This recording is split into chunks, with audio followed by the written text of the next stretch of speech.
We are live here. I've got Flint Dibble as a special guest, and my name is Mr. Beat. If you're watching on my stream, you know that. If you're watching on Flint's stream, you know who he is. But yeah, we are simulcasting, actually, not just on our YouTube channels, but also on Facebook and Twitch. Heck yeah. And this is just going to be a conversation about democracy, and the sound is working. So yeah, people can hear us. Good. Well, first of all, Flint, tell the audience, if they're not familiar with you, who you are. Yeah, so you're Mr. Beat. I'm Dr. Dibble. All right, let's get this clear. No, I'm joking. I love that. But yeah, so I'm an archaeologist, and I teach at Cardiff University. Technically, only for one more day, but I have a feeling that I'll be teaching there in the fall again as well. Yeah, so what I study mostly in ancient Greece. I study animal remains, and I work in sort of. I'm not there right now. I'm suffering, unfortunately, from cancer, so I'm not in the field right this second. But I work with the Athenian Agora excavations, so downtown Athens, and we'll be talking about the first democracy in Athens, of course. And so I'm one of the experts in ancient Athenian archaeology and history. And I've been teaching sort of Mediterranean archaeology and archaeological science for what, I guess, since I got my PhD in 2017. And and so that's what I do. I'm probably mostly well known to people because I'm currently writing a book on Atlantis, because I feel like there's this overwhelming publicity for pseudo archaeology, fake archaeology, lost civilizations, aliens, and things like that. And so on that vein, I debated Graham Hancock on Joe Rogan. And so that's probably how most people know of me publicly. Though within the field, I'm known as like an animal bone guy. I study ancient climate and environment and how humans interact with urbanism and democracy and things like that throughout the Greek world. Yeah.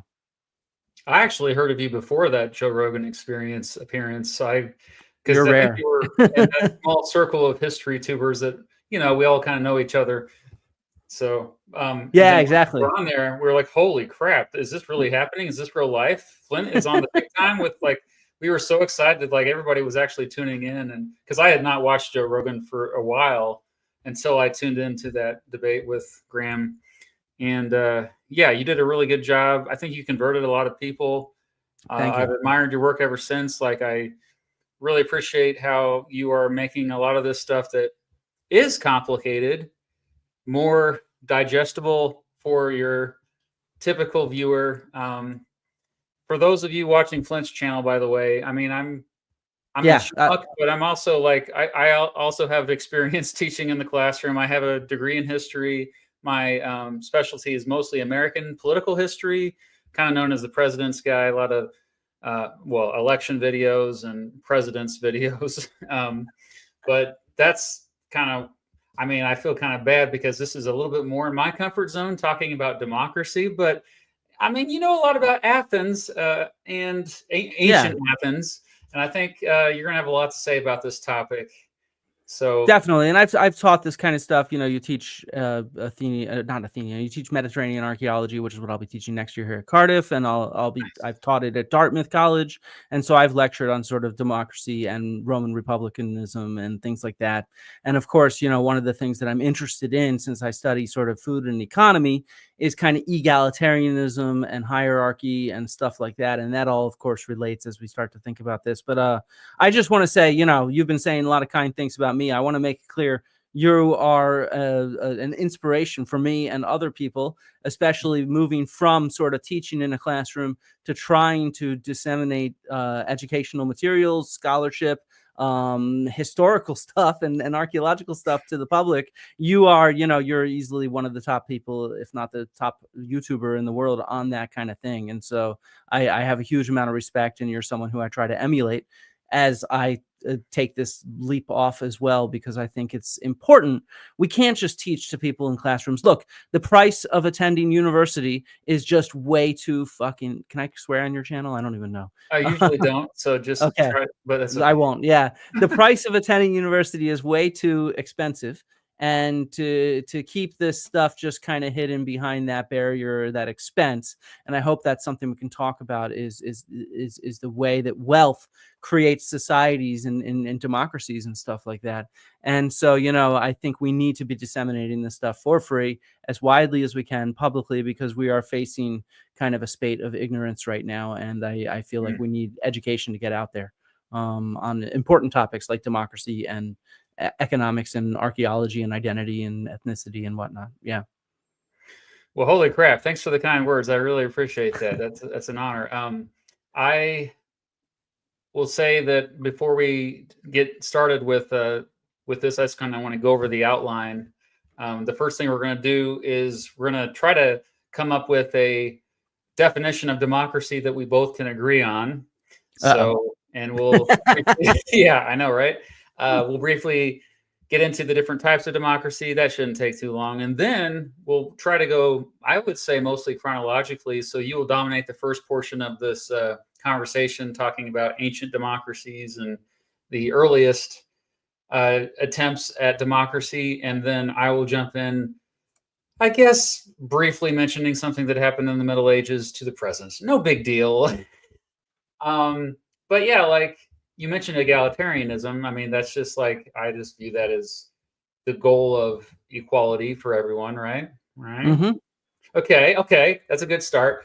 And I mean, I think that's a good launching point for democracy, because I think something that a lot of people don't realize is that throughout most of human history, I think people have, I mean, you would disagree with me, I think, in terms of like probably how we truly feel inside, but at least externally, we've had, I would say, like 95% of history, we've had hierarchies and rigid hierarchies in terms of power structures, especially when you're looking at big civilizations, like once you start having countries.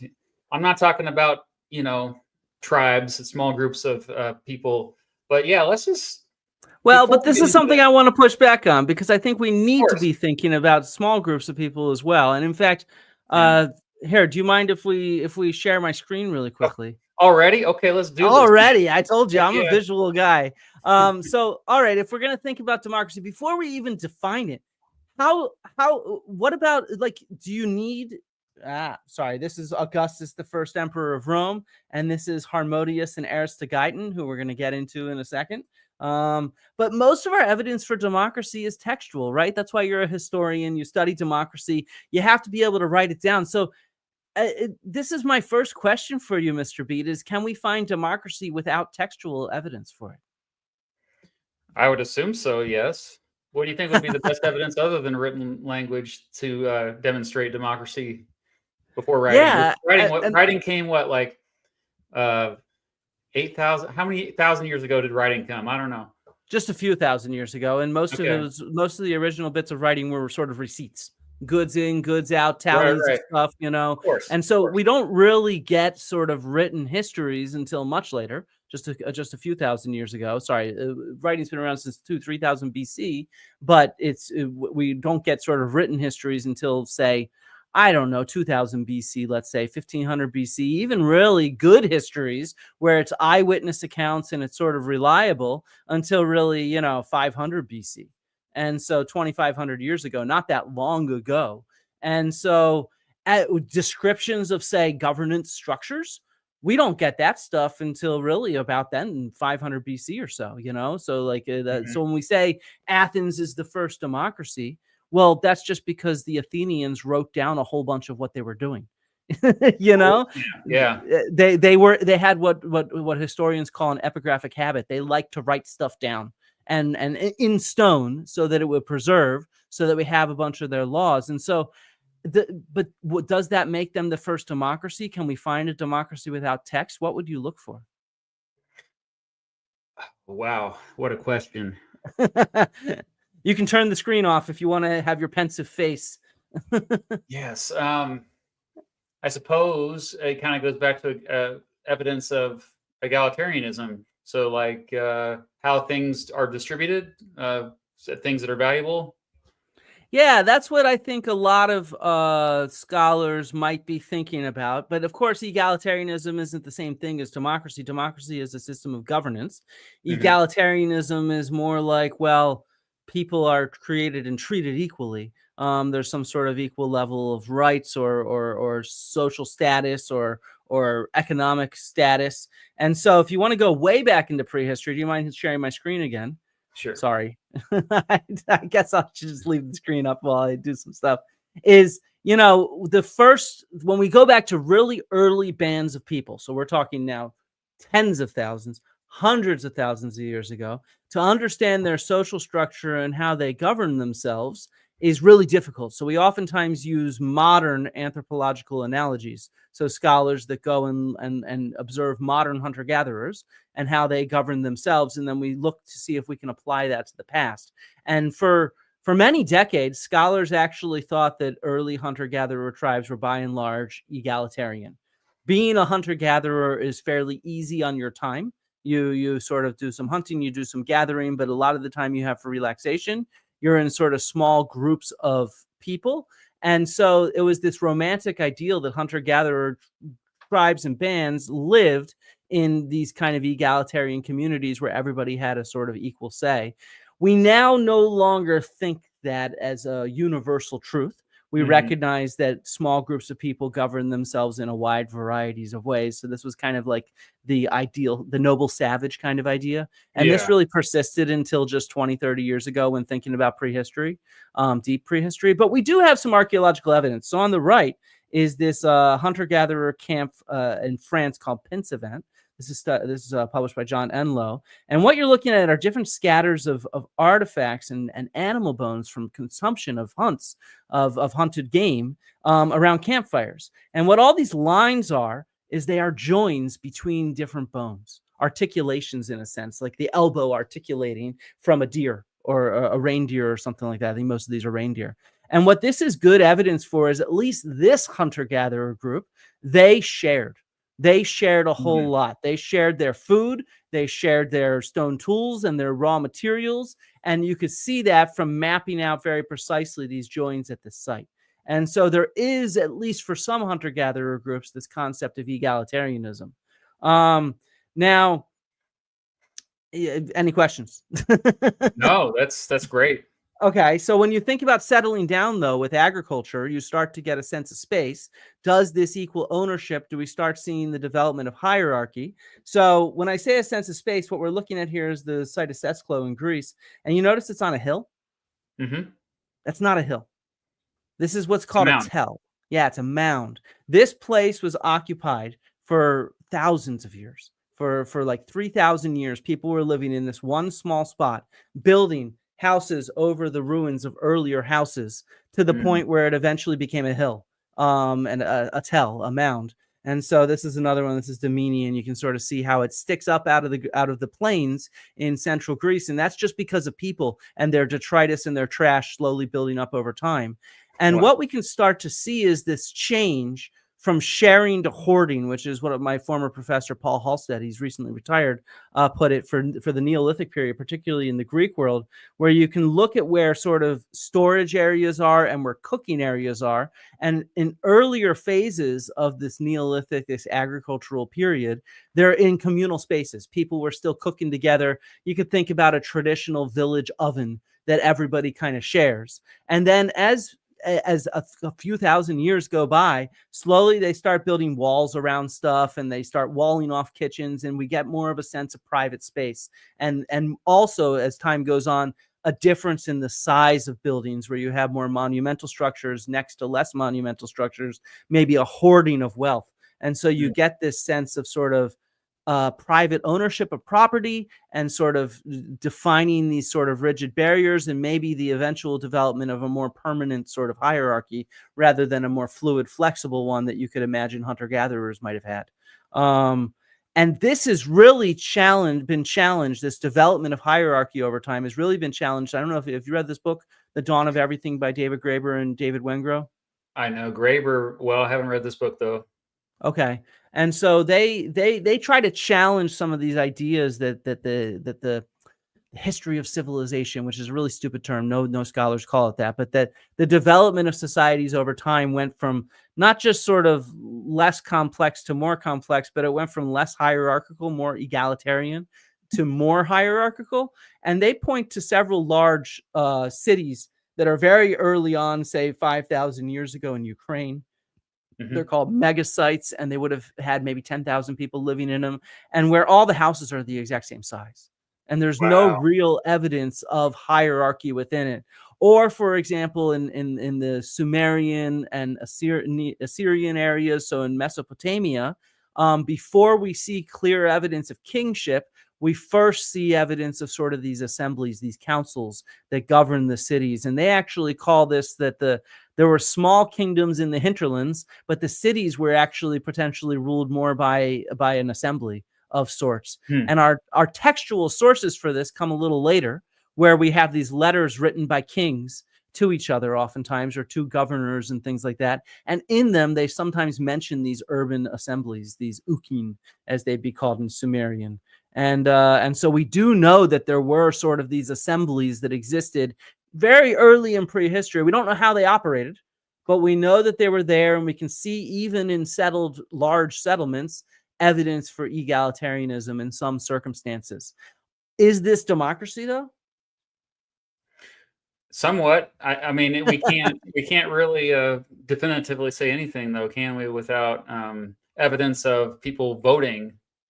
Yeah, that's part of the issue, is we need that textual stuff. And so, but in contrast, hierarchy is very ultra visible. You know, once we start seeing very wealthy kings and pharaohs and whatnot, it shows up. It's really prominent. All the major sites, all the major tombs, all the major statues we see, that's basically the ultra wealthy, the ultra powerful, the monarchs and the autocrats and the tyrants. And so I guess we're about to move towards Athens. So let's hear your definition of democracy, just to give you some food for thought of how an archaeologist might approach this. When I used to teach government to my students, I would give them a pretty textbook definition, and that is, democracy is any form of government in which the power belongs to the people. I mean, obviously, the word democracy itself comes from the Greek word demos, meaning the people, kratia, meaning rule. I mean, that's, I think most government teachers would agree with that definition. However, I don't know, recently, just to be a bit more provocative, I've come up with a slightly altered definition, which is when people with less power control those who have the most power. That's a somewhat provocative, but I feel like I like that. That's gonna, you know, we're vibing, man. You're gonna hear good examples of exactly that in a bit. Yeah, because I mean, so let's think of, before we move on to that second definition, which I actually really like. I actually think that in my mind, I'd never heard that definition before. But to be honest, my entire presentation is built around that definition. So we are very much vibing. Yeah. But it's also how I teach it. This is based off my teaching presentations. And so like, let's think about that first term, demos, people, kratia, power or rule. Mm-hmm. But how do you define the people? What's the demos? I mean, a human being. So, like, all right, is ancient Athens a democracy to you? Somewhat, yeah. I think, you know, when we talk about types of democracy, I think that really matters too, because we have what's called pure democracy, for lack of a, I know that's kind of a cringy way to put it, but like, that's when the people vote on everything, on any decision that affects power. So when we talk about politics, the definition of politics is how power is distributed. And, you know, the social contract, which developed, wasn't really articulated until like the 1700s, but that was what kind of established the fact that, hey, the reason why people allow a government is because they want a government, they want protection. There are certain things that when you have a bigger society, you need some kind of hierarchy to kind of make things function in a way that protects everyone. Then the only question is, okay, well, how much power do we give the government? how much power do we give ordinary citizens? But yeah, like I think how are you a citizen is just a person who lives in a society, right? Maybe. I mean, that was what I was going to ask you, because if Athens is a democracy, how many people that live in Athens do you think are voting? I don't know. How many I do you used to know this. so obviously the number, we all know the number of people that vote is different from the number of people that are eligible to vote. We Right. discuss this obviously all the time in elections in modern days, except for countries where voting is mandatory. I mean, I would assume it's a small number. It's tiny. Yeah. So in Athens, it's estimated something like 15% of the Okay. population of Athens was eligible to vote. And I'll go Eligible. into other restrictions on that too. Far fewer are actually voting for a variety of reasons. But 15%. So who is eligible to vote, would you imagine, in Athens? I would I would assume those who had a bit more material wealth, who had more influence. Let's broaden it first before we even get to that. So first off, you need to be a man. Okay, Women cannot vote in ancient Athens at any period of time. that sounds Um, familiar. yeah. Okay. Second of all, you need to be free born. You cannot be an enslaved person. And Oh, and born free though. You cannot be like a slave who was freed. no, not if you want Okay. to vote, and not even in the Roman Empire. Freed people were not given the same rights. We'll look at an example later on of a freed person and their children who ended up becoming free. Well, they were born free, I should say, because the children of freed people are fully free. But in Athens, it's even stricter, especially as time goes on. And I also want to make clear, I know you're going to do this too with your later period stuff, but also remember these rules were not static. They changed over time. So over time, some of these definitions became even tighter. The great Athenian statesman Pericles, who ruled Athens when the Peloponnesian War with Sparta began, he actually passed a law that made it so that to be an Athenian citizen, both of your parents had to be Athenian citizens, while previously it was just one. And so foreigners who live there, so resident foreigners, metics as they're called in ancient Athens, they can't vote either. And neither could their children. They'd have to somehow have both their children be the parents of Athenian citizens after that election law was passed. So that limits it even further. And then the last requirement, like you said, is wealth. You have to own property. You have to own land to be able to vote. And so there's all these very strict requirements, even once we have the rule of the people, the demos, the citizens who are ruling. Well, that's still only 15% of all people are actually eligible to vote. So that's why I don't like that traditional definition. So Okay. what was your second definition? When Say it people with again. less power control those who have the most power. Yes, that is fantastic. I love that. That Okay, is, we are, like I said, we're vibing here. So we'll stick if with we it then. let's stick with that for a second, and let's look at how that works in Athens. So there's this tyranny that's ruling Athens, which is the family of Pisistratus, and they come into power in 546 BCE, and they're just like, they're autocrats. They took over, they trashed the previous constitution, which provided some rights and whatnot, and they sort of had full power. There were tyrants. I mean, tyrants don't mean the same thing in ancient Greece as it does today. It doesn't have that negative connotation, but they were what we think of mostly as tyrants. And in particular, it all ended due to sexual assault. So there was the son of Pisistratus. His name was Hipparchus. He was interested in this guy on the right here. This is Aristogeiton. And he tried to seduce this guy, but Aristogeiton was with this older dude named Harmodius. And so Hipparchus, the son of the tyrant, was like, I want you. He got turned down. He got spurned. And so what he did was he then called out Aristogeiton's sister and called her a slut, basically, Wow. and barred her from marching in what was the equivalent of the 4th of July parade. Right around this time, right around the 4th of July, was Athena's birthday, and that was the biggest celebration in Athens, was for Athena's birthday. It was called the Panathenaea, and because he called her a slut, she was kicked out of the procession, out of the parade, and she could not carry a basket, in a sense, of fruits and stuff like that, which was a big, important honor. So these two, they arranged a rebellion in revenge. And they actually, during the parade, they attacked Hipparchus and they stabbed him. And this was the end of the tyranny. Pisistratus was overthrown, Hipparchus was overthrown, Hippias fled, and so this is actually a poem by Edgar Allan Poe about the events, about the sword that's stabbing these guys, and overthrowing the tyrants. And so it all started in order to curtail the power of these powerful people who were abusing their power, after all, in this kind of sexual lust and whatnot. And so so it all started off, though, still. So to make it work, there's this guy Cleisthenes who came into power. You don't need to remember the names. There's no quizzes or anything like that. Wouldn't even quiz my students on this stuff, but you have to get a picture of what's going on. And so he wanted to decentralize power in Athens and to try to make democracy stick. So first of all, now citizens could all vote for the archons who ruled this sort of society. However, to be an archon, you had to be in the top 1% of wealth. But all the citizens, those 15%, could vote. But how do you strengthen a democracy against these powerful people? He tried to split them all up, and he split them up into these different sort of groups, sort of color coded, and there's triangles, circles, and squares on this map.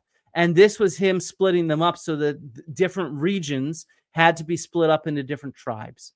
And so they were split up by the city, which was Athens in the center, and then there was the plains, and then there was the coasts.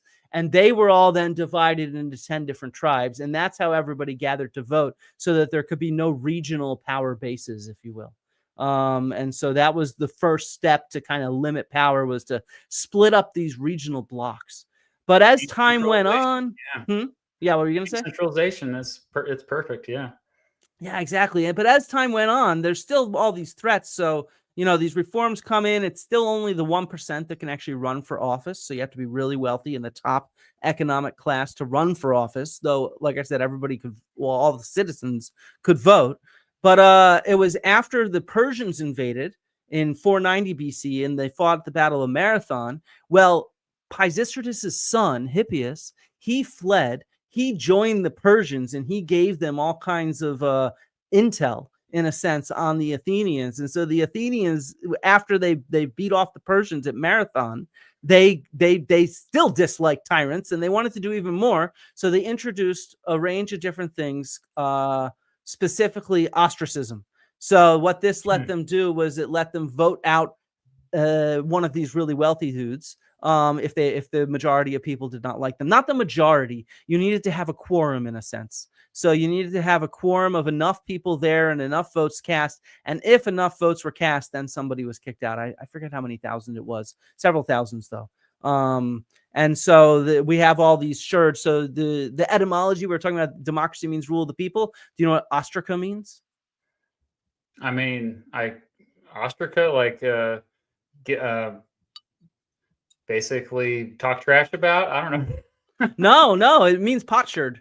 So they would use these potsherds, which were broken up little pieces of pottery, and they would scratch the names of who they wanted to kick out on the potsherds, and then they'd all cast them in like in a ballot box. And ostraca is potsherd, and ostracism is if you have enough potsherds to kick somebody out, you kick them out.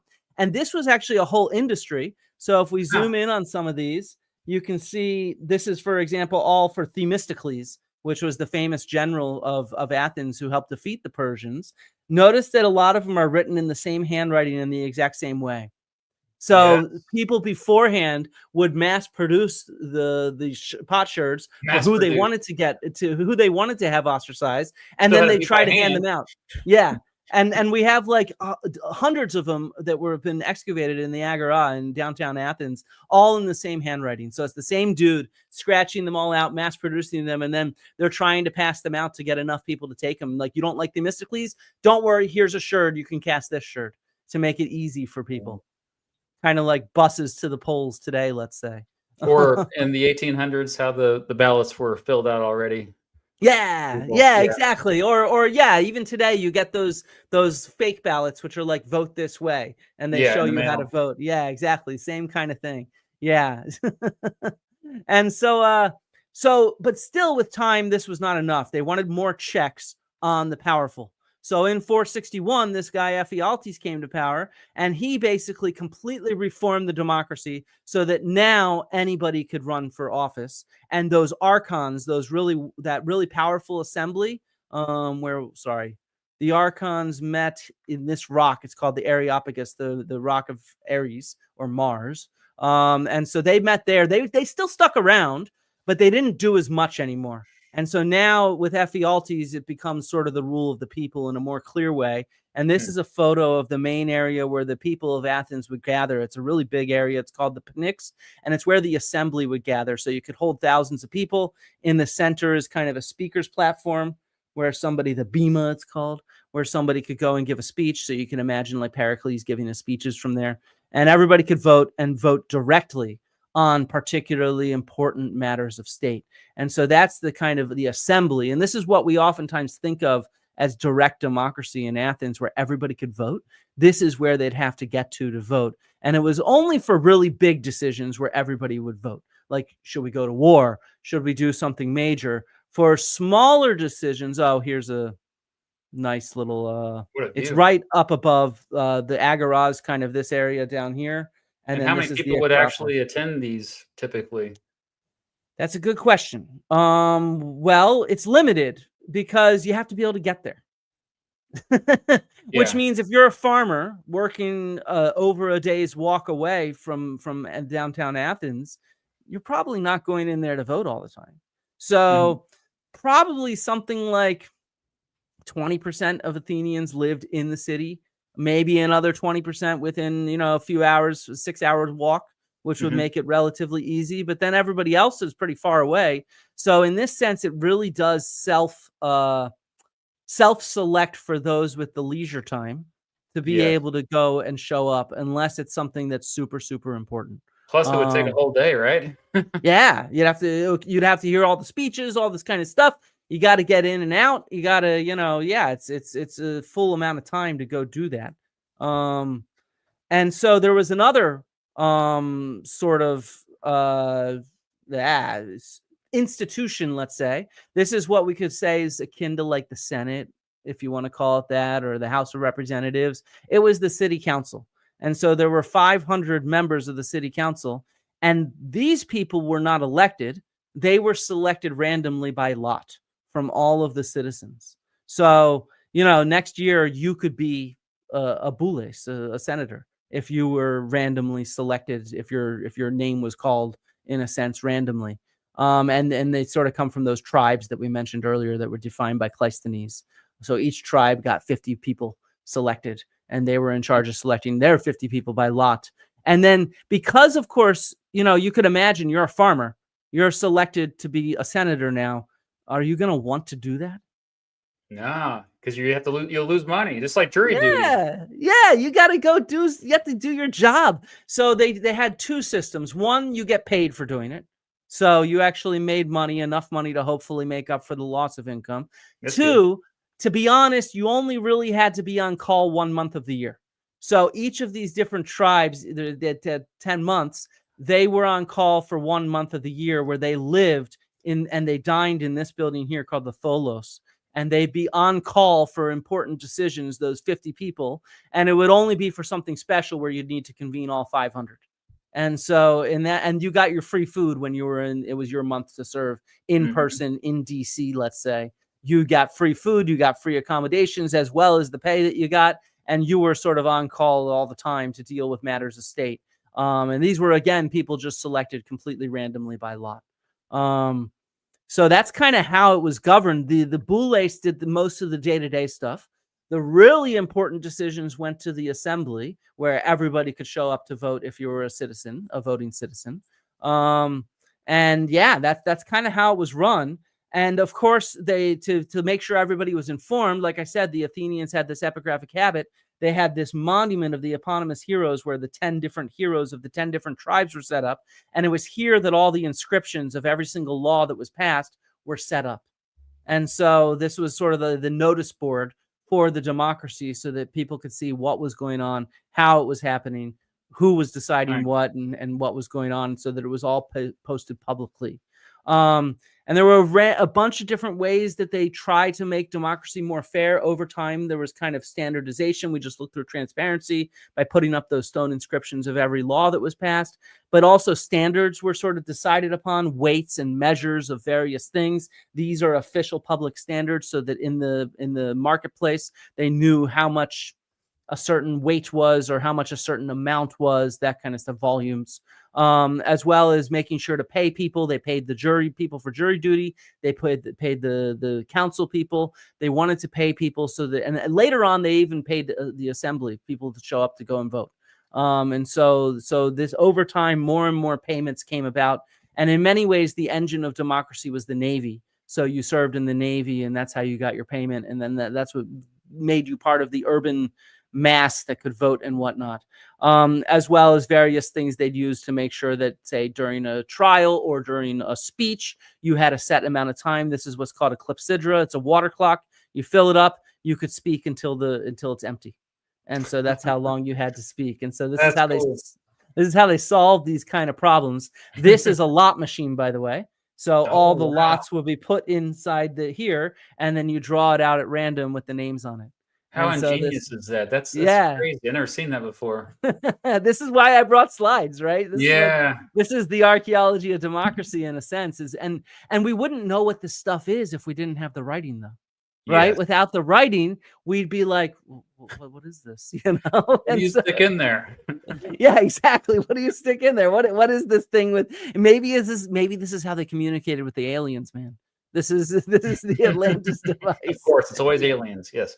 And so they also had sort of ballot boxes so that you could have secret ballots. And so you had these kind of ballots where the hollow was for the prosecution, the solid would be for the defendant, so that nobody knows what you're dropping in and what it says or who it is, so that your vote was secret. So, but the accessibility is the one way where I think it's not very fair. So it's obviously you have to get to Athens, payment and whatnot. It's still not so easy to be able to devote that time. And then at the same time, they also made it more fair with free food for everybody. So this is what I study, actually. Athenians gave out a ton of free food to every single citizen, and they didn't just give out shit food. They gave out, steak, prime rib steak. And up to once a week, Athenians got to eat for free prime food, Wow. Meat. Yeah. Wow. So when we think about welfare or food, sort of that kind of stuff, the Athenians gave out, free food to everybody, and they gave out good stuff to everybody. And once a week, you had enough meat to take home for your family. And so this is the sacrificial calendars of Athens, and it was due to this kind of wealth. But at the same time, there was a lot of efforts that made democracy less fair over time. So there's two different ways it becomes less fair. One, as I mentioned, that change in citizenship law that Pericles passed, where both of your parents had to be Athenian citizens in order to be a voting citizen. The second thing is that the Athenians controlled a larger empire. They controlled this Delian League, it's called, or the Athenian Empire, it's sometimes nicknamed. And this was a bunch of other city-states that sort of bought into it voluntarily. But the way they bought into it is they could either contribute taxes to the general sort of navy, or they can contribute ships. And most of them chose to contribute taxes because that way they didn't have to have their own citizens rowing and stuff like that. And what that meant was the Athenians ended up controlling the treasury and a giant navy, and they could sort of extort the members of this Delian League, which started off as a defensive league like NATO, let's say, against the Persian Empire. And all these city-states bought into it voluntarily. And then eventually, when the Peloponnesian War broke out against Sparta, the Athenians were like, yeah, you can't leave. If you leave, we're going to kill you all with our navy, because you're all a bunch of islands and we can kill you all with our navy. And so there's a variety of ways in which the Athenian democracy was basically built upon the wealth of this empire. So all that free food, all the pay that they gave to the citizens, that all comes from this empire that they controlled. And so it was in many ways not just 15%, it was far less, because Athens was deciding all the foreign policy of all of these different member states of the Delian League. But that was all decided by Athenian citizens rather than at home. Though purportedly all of the member states of the Delian League were democracies as well. They voted and elected their own small assemblies in their own cities, and they had their own jurisdictions and their own self-governance, but just under Athens control, if that makes sense. The evidence is pretty solid to back that up, or is it? Oh yeah, that's all written evidence. We have good written evidence for this through historians, because this is when we have solid history written by Thucydides, for example, who was an eyewitness to what was going on, and Herodotus, who described some of it. And then, as I mentioned, the Athenian epigraphic habit. We have not all of their laws, but we have thousands of inscriptions of their various laws and their rules with regards to how they governed, and including part of how we know the identity of most of these member states was because of these columns that were erected in Delphi. It's actually called the Serpent Column, and it's now in Constantinople and Istanbul. But yeah, so it actually had on it the member states and the amount of tribute that they contributed each year. I mean, it's in fragments, but we can put together enough of it to be able to start piecing together the various histories of these different member states and how they interacted. Yeah. Right. So I don't want to say it's fully solid, but we have a lot of interlocking evidence for this. Yeah. So this is probably the most famous example of early democracy we have, and this is your specialty. Like, this is what you study the most in your and this is what you teach. So I know this. What was it? This Alexander guy kind of ruined things for a while, or like what led to the fall of this democracy? Well, yeah. So it was them losing the Peloponnesian War. Sparta beat Athens, and they put in the 30 tyrants. So it was an oligarchy that didn't last very long, though. They were that lasted. It was actually kind of Socrates and Plato's buddies and family that were in charge of the 30 tyrants, because a lot of the elites, the really wealthy, literate ones, they were not a big fan of democracy. They did not like the checks on their power, as we've seen this history of these checks that they put on the powerful. They wanted to rule at a whim, but these 30 tyrants were especially kind of bloodthirsty. Critias was the main one. He was Plato's cousin or uncle, depending on how you go by cousin or uncle. And he also was he's also the guy who discusses the Atlantis story, actually. No yeah, so it's kind of funny, but he was a really nasty tyrant. He caused a lot of bloodshed of Athenians. So the tyrants didn't last very long, and then a new democracy came around for the 4th century BCE. And in the middle of the 4th century, there was a second Athenian empire even. Oh, no, I don't have any slides for it. So there was actually a second Athenian empire. It's a second Delian League. And then it was Alexander the Great. Yeah, it was actually his father, Philip II, who took over Athens. And I do want to point out, though, that the democracy continued. You know, all these institutions, I mean, they got modified again. We walked through 100 years of major changes right there through the heyday of ancient Athens. It continued changing and modifying, but they still elected and chose by lot these various institutions, even when they were ruled by, Philip II and Alexander the Great, other Hellenistic monarchs after Alexander, and even under the Roman Empire, they still continued doing many of these traditions for local governance. So the democracy, local governments, local governance never went away. I guess eventually it did, because it became like medieval Athens and stuff like that. But in the ancient world, the democracy in Athens continued for local governance. And so I got a question for you. So, all right, you have a bunch of different positions. How are you going to decide which ones are positions that you want to have selected by lot versus which ones you want to have elected by people? I imagine you ought to get a sample size. So somehow, kind of like we do with polling today, you try to get like a gauge on the larger population with a sample.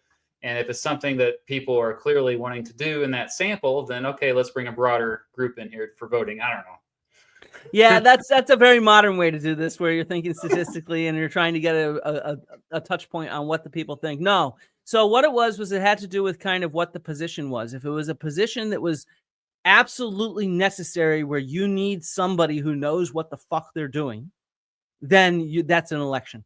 So your 10 generals, where they're going to be in charge of the military, those were the most important elected positions in the Athenian and the Delian League, even though they weren't even listed there. like Pericles, he was elected general, right? That's why he had so much influence and power. Those were the people that would go up and give speeches, even though they weren't really senators, they weren't really archons. They didn't actually control the legislation or the executive branches, but they were still the most influential, were the generals. Another really important position was the position that managed the water system. You can't have the person who manages the water system be just some random Joe Schmo who you select from the lot machine. So that's an elected position.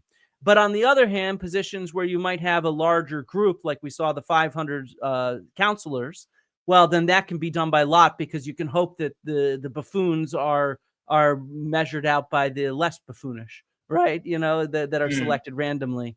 So certain positions, like for military matters or for really important administrative matters of the city, they were elected. While other less important matters were or larger groups of people were selected by lot. Yeah. So, in other words, decisions that needed to be made that would have the most impact on the most amount of people. I mean, yeah, oversimplify you wanted to make sure that there was an election so that you could get somebody that was, that was going to be sharp, let's say, that would represent the people. Yeah. But of course, they also recognized that that the wealthy and the powerful are the ones who usually win elections, because they have the influence and the power to do that, which is why they left some positions available by lot so that ordinary people like you and me could actually serve and actually have some power for a brief period of time and make decisions that matter. Sounds very familiar to the modern form of American government. It really does. I know this. A lot of this stuff is like, but no, there's almost a direct line.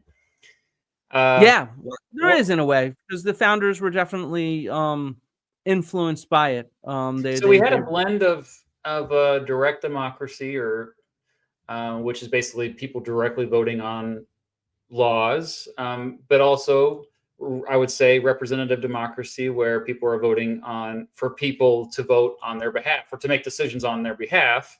Those are the two main forms of democracies that typically I know we can, if you really want to go into the nitty gritty, we could, but I mean, representative direct democracy, I think, are the, and representative being a indirect form of democracy. So that's typically what we think of when we talk about nearly every country today. Yeah. Which, I mean, as we pointed out, Athens, even though it's oftentimes cited as direct democracy, it really isn't. Most of the decisions were still made by representatives, whether they were selected by lot or whether they were voted in. Most of the time, it was only the really big decisions, which you'd have to make only a handful of times a year, where you go to war, or some big decision about the Delian League, or some big decision about how to spend money on a temple or something like that, where you'd actually go before the assembly and have a direct vote. Because the rest of it was just kind of governed by the Bulis and the Archons and these different assemblies and groups that I sort of mentioned. Because there were a lot of them, and they all overlapped in different ways. It also, there was here, let me see if I can find it. It's actually after the Roman section, but it matches what we're showing. Yeah. Influence on the U.S. government, where they sort of say, hey, this is the difference between, this is some meme I found online, between the Athenian democracy and U.S. democracy. And there's all kinds of problems here. As we sort of looked, the leader was not really chosen by lot. Certain leaders were, but many were actually still elected. Or, for example, 3 branches of government. You could sort of argue that the archons were the executive and the council was the legislature, and with the assembly also being the legislature, and then there's the judicial, which are the courts. But to be honest, it doesn't really map out well in terms of executive, judicial, and legislative branches. In fact, the assembly might hear certain trials, for example, or the archons actually heard a lot of different trials. And so there were actually like 10 different branches of government, and they didn't really map out well into what we would call legislative, executive, and judicial. because they were each responsible for various ad hoc things that grew up based on the traditions and norms of the time, based on what Ephialtes did in 461, was it, and what Cleisthenes did in the late 6th century, and Pericles did in the late 5th century. It all kind of grew up ad hoc, and different assemblies and councils ended up with different sorts of powers. So that's a form of checks and balances that's actually seems to be more practical in nature versus the three branches of government, which is, to me, it's more theoretical. Even today, we think of like, oh yeah, no, this branch interprets the law, this branch makes the laws, this branch executes the laws. Actually, they kind of are very picky with what they decide to do once they do have power. They choose sometimes to interpret a law, or they choose not to, or they choose to enforce a certain law in a certain way. Yeah, like it's always, and because of that, that's why you also have checks and balances within each branch of government. I always say, especially the executive branch, where you have all these different agencies and organizations that are competing against each other. Yeah. Yeah, and this is what this is all built upon too, is all these different groups are there to be checks and balances on power, to try to prevent that kind of, that we saw, the original abuse of power that caused democracy to start. And what I think is interesting, and I'll just really quickly go through a few Roman things. I'll try to go faster because I don't want to go too long. Is when we think about Roman stuff, it also started due to sexual harassment and an abuse of power. It was the son of the king, Tarquin, who apparently, I mean, this is due to histories that were written much later, so it's a little murky, but he raped Lucretia, who was a wife of who was a noblewoman, and she then committed suicide out of shame, and it was her family that then started the rebellion that led to the development of the Roman Republic. So it was, again, your definition is spot on. It starts as an attempt to kind of check the power, the abuse of power in particular, by the ruling elites.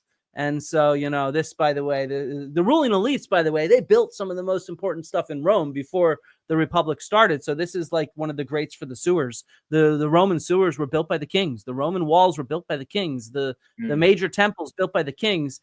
And in fact, the early Republican period is a period that's really sort of lost. Unlike the Athenian, the Athenian democracy, at least the 5th century, is well recorded with contemporary descriptions. The same period we're talking, 5th century, 4th century BCE, we don't have contemporary historical sources in the same way. And we'll get into this separation of powers, checks and balances in a second. But what they have is they have the Senate. And again, because this lasts for so many hundreds of years, at times the Senate's very powerful, particularly in the late Republic. It's around early on, but it's not as powerful in the early Republic. Do you know what so we're talking sometimes about etymologies. I like this one. Do you know what the word Senate comes from? I used to. I should know this. Oh, it's a fun one. No, I forgot. Based on the definition of Senate, well, I don't know. I guess maybe the Romans would be able to. So upper house. No. It means old men. Okay. Senex means old man, Senate is the group of old men. And so it's the old men, and it was entirely based on wealth. So it's really just the 100 wealthiest Roman citizens. And usually the oldest people in society are the wealthiest. Yeah, exactly. Well, especially in the Roman world, because it would be the eldest male that controls all the wealth, even of his children for a long time. So yeah. So it's the old men, the 100 wealthiest of them. They're not elected at all. There's no elections about the Senate. It's just about wealth. And in fact, it's funny. And I want to emphasize that even the Roman Empire, it stays as a republic in their minds. So the Res Gestae, this is the autobiography of Augustus, the first emperor, and it's written on stone. We have it in several different locations. And he mentions how he built the Senate House with the power of the state entirely in his hands by universal consent. He extinguished the flames of civil wars, and then he gave up his control, transferring the republic back to the authority of the Senate and the Roman people. For this service, I was named Augustus by a decree of the Senate. And it's ironic because this is actually the day that we mark as the beginning of the Roman Empire. But the way the Romans saw it was he saved the republic. He gave the power back to the Senate and to the Roman people. The Roman people, so the Senate, by the way, existed during the early kingship as well. It would have been an advisory body for the kings. And we know about it because of this one stone on the right. It's called the lapis niger, which literally just means the black stone. It's found in the same place as the Roman Senate, the Curia. And we can't read it, though. We have no idea what this says. It's in this really old version of Latin, and it's written left to right, right to left, left to right, right to left, left to. It's called boustrephedon, which is how most early texts were, and it's called boustrephedon because it's how the cow wanders. It goes one way, then the other way, then one way, then the other way, and so we have no idea what it says. We don't know what it said at all, but it was an important monument. It's mentioned by the Romans many times in their texts as kind of like this benchmark location that marks the Senate, but we have no idea what it says. It was probably just meant to be seen, so it doesn't matter if you could read it even. Just evidence the Senate existed. It's evidence that the Senate existed really early on, even before the Republic. But the consuls were what we call the head of state, and there were two of them, which of course is a wonderful check of power, because each consul could veto the other one and the decisions that they made. And they only ruled for a year. So in the time frame that we have one president over 2 terms, there would have been 16 different consuls on average. Wow. Yeah, so it would have been a lot. And they were in a sense just like the generals were the heads of state kind of for Athens. Technically the consuls were generals. That's what they were. They were in charge of the army in many ways. But the different assemblies that ruled were these two. There's the Comitia Centuriato, which for the early Republic was the main assembly, the main legislative body, if you will. It's not really a legislative body again, but they were the ones in charge of passing laws and stuff like that. And these guys, what do you think of the Electoral College, Matt? I hate it. Okay, you will hate the shit out of the Comitia Centuriata, the Century Assembly. It was the most ridiculous thing ever. First of all, it was only made up of the military, which of course every citizen is in the military, right? And so they were divided into blocks called centuries, and each century got 1 vote. And so what you'd need to imagine is if our military today in the US was a legislative body, okay? And if our military was a legislative body and we wanted to divide it up and how it would vote, what you would do is you'd make all private classes, they'd get 1 vote.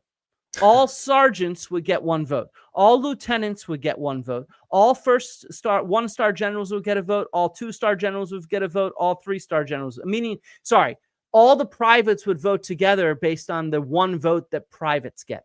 All the sergeants would vote together based on the 1 vote that sergeants get.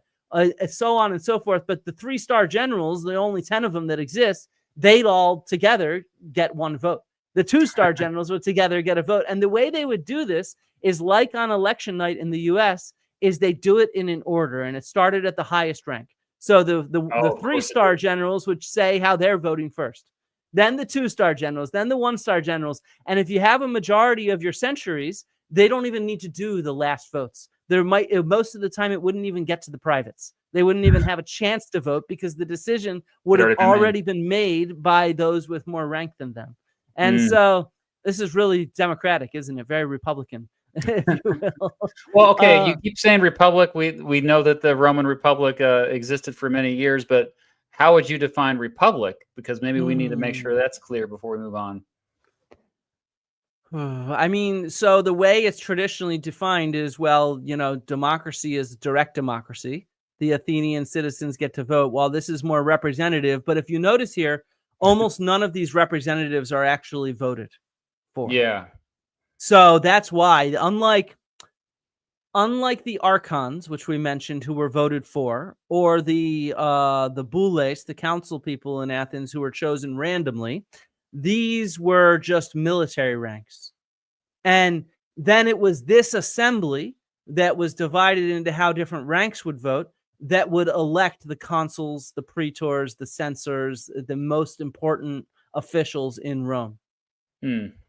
So, which in a sense represents all the people, but in many ways, as you can see, it's more similar to the Electoral College, because in a sense, Yeah. all the privates get together and vote for who they'd vote for consul. All the first one-star generals get together and vote for who they'd vote for consul, and then they report their votes in, and whoever has the majority of those different blocks ends up being consul. And That's so, why I think it's actually more accurate to say that a republic is just a government where there's rule by law.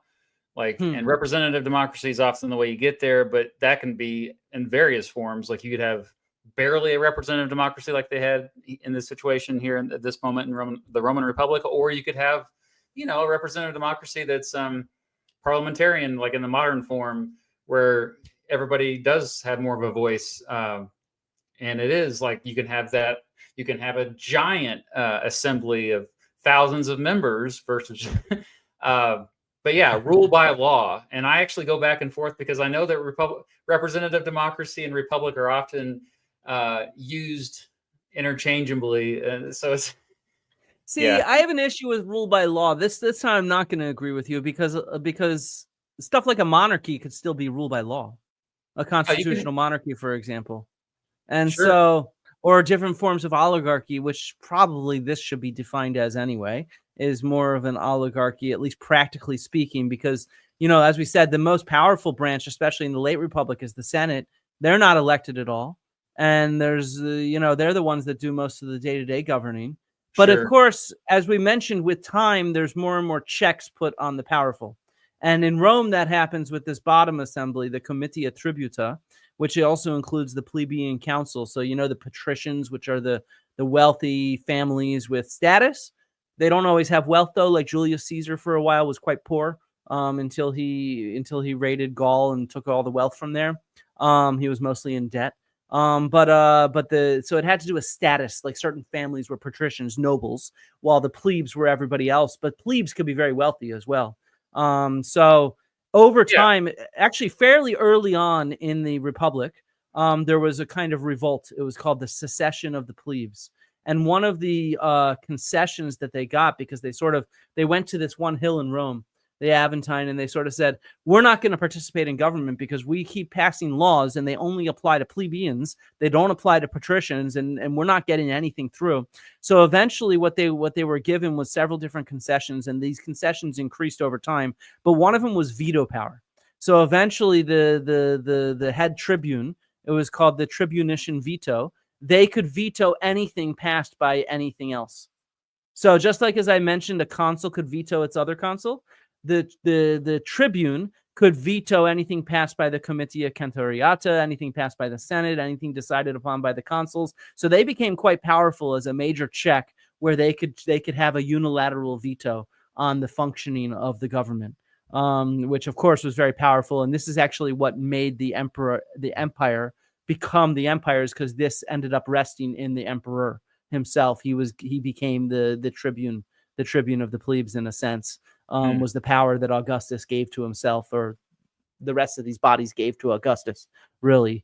So over time, the Comitia Tributa and the plebeian council, they got more and more power until eventually, once it became the Roman Empire and it's ruling all these vast territories, the Senate ended up becoming even more powerful because they had to handle all the day-to-day stuff, because they were always in session, let's say, and they were not elected. But yeah, so I don't know. I don't really, when I teach this stuff, I just sort of say, to be honest, these are just their own weird little quirky governments. And whether you want to call it a republic or a democracy doesn't really matter. They're just their own weird things because they're not the same thing as we have today. And then just to have a few fun archaeology examples before I turn the floor over. Oh, sorry. One other important thing was this cursus honorum. There was a very strict kind of ladder that you would climb, politically speaking, where, your family would usually start off around here and eventually get up to here. Then maybe if you got to edile, oh, sorry, my mouse is on the wrong screen. You'd start off maybe as a quaestor or a tribune, and then you'd eventually become an edile, and then maybe your son could end up becoming a praetor or a consul. And people who were consul the first time were called novum. They were called new men. I'm blanking on the Latin right this second off the top of my head. But this is a fun little inscription that's set up where it's from a freedman. Achilles Cineros, who was the freedman of the children of Augustus, actually, Gaius, or grandchildren, Gaius and Lucius, who ended up getting freed, became a pig dealer, a swine dealer, but he was a wealthy swine dealer because of his connections to the imperial family. And so his son, who was a fully freeborn individual, ended up becoming aedile, so quite high, and a prefect and a duumvir and captain of military engineers and stuff like that. And I love how this tombstone ends, because these tombstones are put on the side of the road, and it ends, "You are human, stop and consider my grave. As a young man, I set out to make money I could live on when old. I injured no one and helped a great many. Don't wait to live well. This is where you are headed to." Wow. And part of my goal with doing that is to lead to the next point, which is that texts are objects too. And this is important to think of archaeologically speaking. This is the autobiography of Augustus, the first Roman emperor. This is what it looks like when it's fully carved on marble. We have several different copies of it.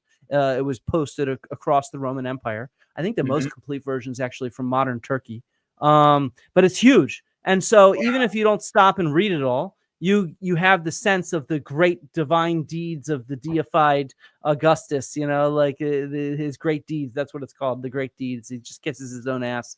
And so below is a copy of the Acts of deified Augustus. And so we should think about these texts as objects, because we have a lot of election graffiti from Pompeii, because Pompeii was able to elect its own sort of council, its own town council. And so we have graffiti all over, and we can see it's almost like billboards today. "I beg you to elect Lollius. He's good for the roads and public and sacred buildings." Or Gaius Lollius Fuchsicus Duumvir for looking after the roads and public buildings. Or Gaius Julius Polybius for Duumvirum Cucula begs it. So this is what you put on your own house. This is like you'd say, "Hey, Mr. Beat says you should vote for XYZ, Or we get the really powerful dudes like this wealthy guy, Holconium Rufus, who has a lot of these throughout town. "All sellers of apples with Helvius Vestalis propose Marcus Holconius Priscus for Duumvir." And so we get a lot of these election graffiti from sort of different professions. So, it's like the Teamsters Union tells you to vote for this, like that kind of thing. So that's very common. I think one of the earlier ones was prostitutes. Here we go. Yeah. Asalina's girls ask you to vote for this person. So this is what the prostitutes are asking you to vote for. But yeah, so the ones though who were elected were by and large very wealthy. He had an enormous house. We know where Marcus Holconius Rufus lived. And I like one of the graffiti on his walls, which is, "If you want to waste time, scatter grains and gather them up." So if you're ever really bored, just get a big handful of grains and like rice, throw them on the ground, pick them up. That's how you can kill some time. Good and advice. he also built a lot of stuff. So at his own expense, he built sort of boxes and seating in the theaters. He built all sorts of stuff for a private wall and a roof for this sort of theater here, the Colonia Veneria. So yeah. And he also modeled himself off of the emperor. So here's his statue in Pompeii. Here's the statue of the emperors. He clearly is, wink, wink, who do I look like? If you see what I mean. Yeah. He's very clearly trying to look that part.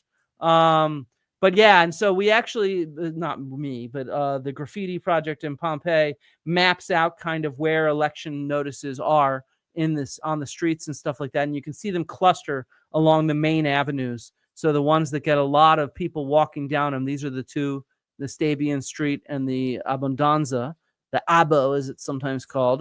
These are the main streets that people would walk down, and that's where the election graffiti clusters around. And what's interesting is how few of them they are in the public area, because this is the public area, this is the forum and stuff like that. But instead, the election graffiti is mostly in the residential and commercial areas, which I find kind of interesting. But yeah, so that in this way, we can start to think of these texts even as objects themselves, where they show up and who they're asking you to go for and what they represent. So yeah, and then we can also see this influence on the U.S. government. Look at the Capitol building versus the Pantheon in Rome. It's just so you can see clearly how it was modeled. If I had the Parthenon, you'd even see how this one kind of looks like a bit like the Parthenon. So just like Holconius Rufus modeled his statues off of the emperors of Rome, We model our governments intentionally off of these ancient forms of government, and we also model our public architecture off of them. So that's my ending, and now I'm going to pass this off to you. All right. Well, that's a lot of information. I learned quite a bit just now. Still kind of taking it all Sorry. in. No, it's great. Very fascinating, and actually will help me when I kind of go over just my rundown that I always give when I'm trying to explain how we got here today. I mean, in terms of, I mentioned the Middle Ages, we have to mention a few things. I know somebody commented actually. I don't know much about medieval England, but this Heartman, shout out to Heartman, says, was medieval England a democracy in the making?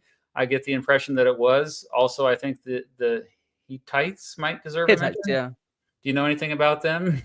Well, so yeah, that entire area, that's that area where the Hittites were ruled by kings. But like I mentioned, that Graeber and Wengrow emphasizes the cities, though, in that region, the Middle East, the Turkey, that area, what we call that area today, they were ruled by these councils.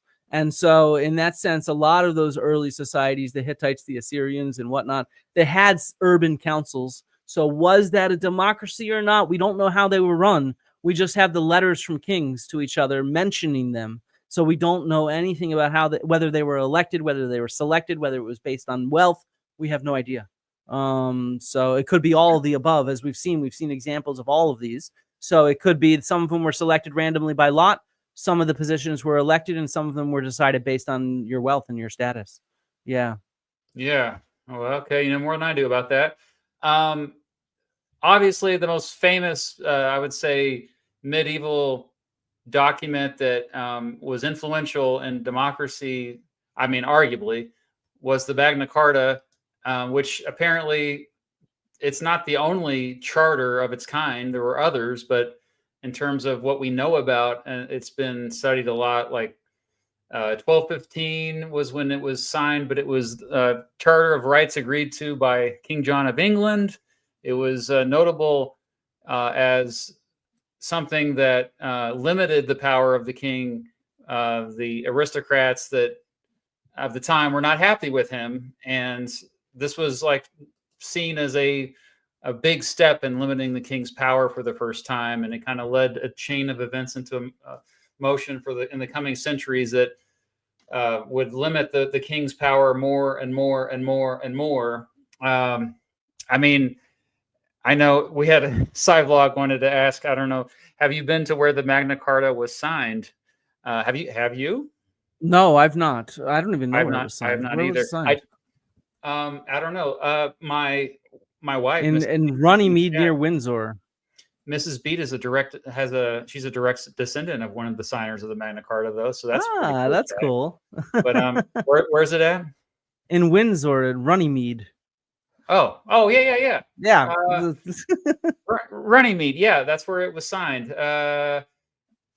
June 15th, 1215, which is just insane. The fact that we have this here, let me see if I can share what it looks like. Now I have to share my screen. One moment. Sorry. Being an archaeologist, I just got to go visual.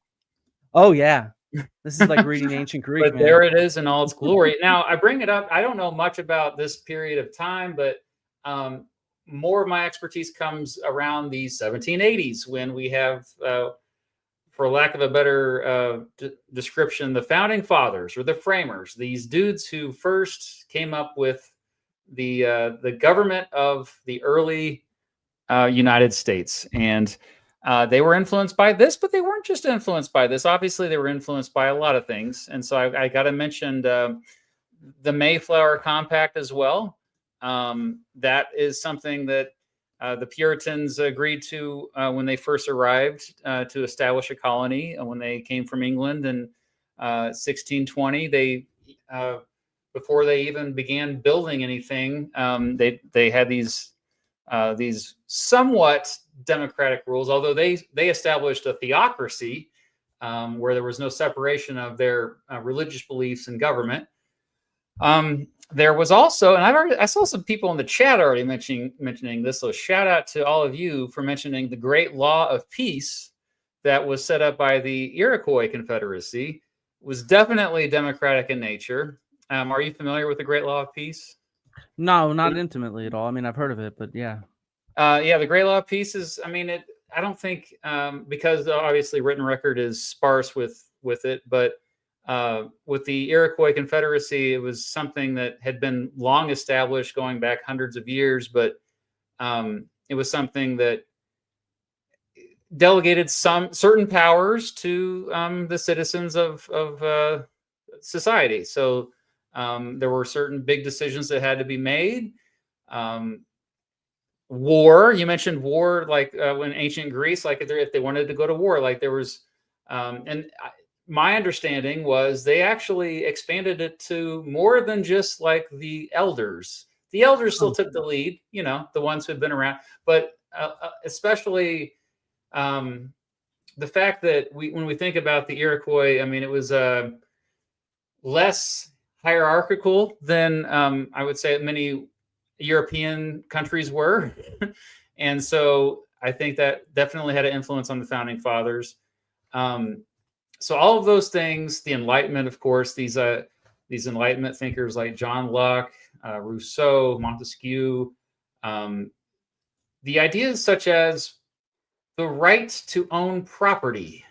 Mm-hmm. Like this is something that caught my attention early on, Flint, when you were talking, was about how in early villages it appeared that everybody had the same size house, and then over time you could see your professor that said that it went from something to hoarding. What was the first? Sharing to hoarding. Sharing to hoarding. That is fascinating because, I do think this trend is pretty predictable over if you're looking at different periods of history where you an area of the world becomes wealthy enough that everybody's doing all right. Everybody's kind of like everybody's well fed.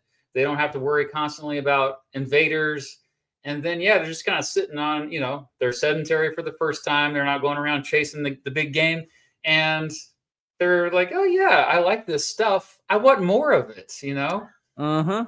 This goes back to greed, which is something that has been with us as a species for a very long time, as long as probably we've been around. So this hoarding that takes place, and then, like more and more people saying, well, hey, I should have the right to acquire my own material wealth. I should have those opportunities.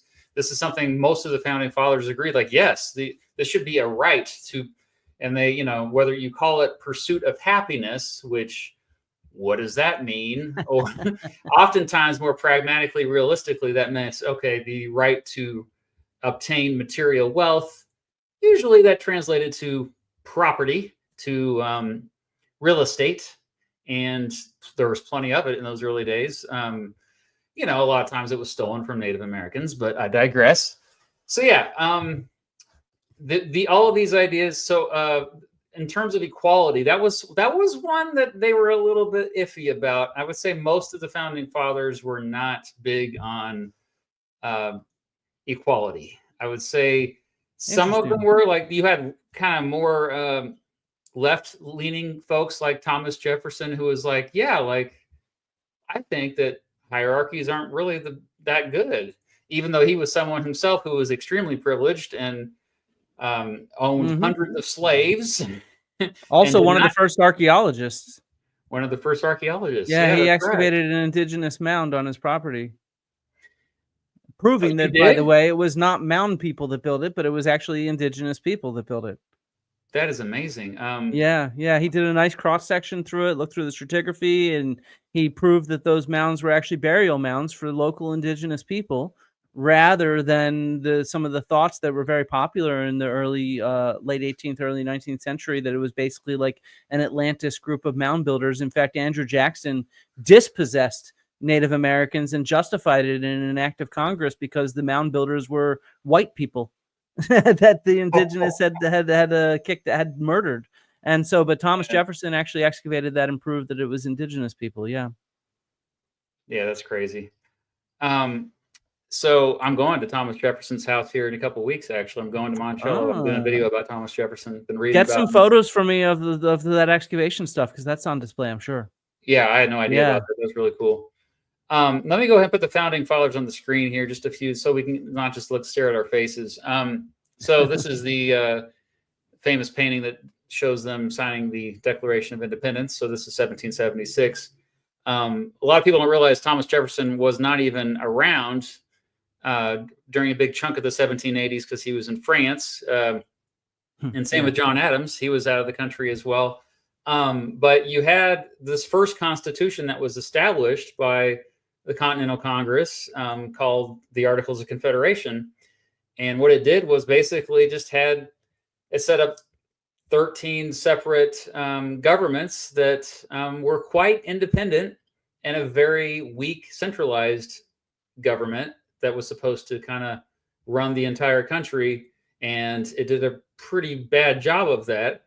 I always used to tell my students, like, you really, in those early years, like in the early 1780s, if you were to travel from state to state, it would feel like you were going from country to country. Like, especially if you were to travel from like Massachusetts and you're going to go down to Virginia. Holy crap. This is like you're going from Germany to England or something. I mean, you'd have the same thing in ancient Greece. You go from Athens to Sparta, and it's like, yeah, holy crap, are these two places so different? Even though they're, you could drive there in a few hours today. Yeah, yeah.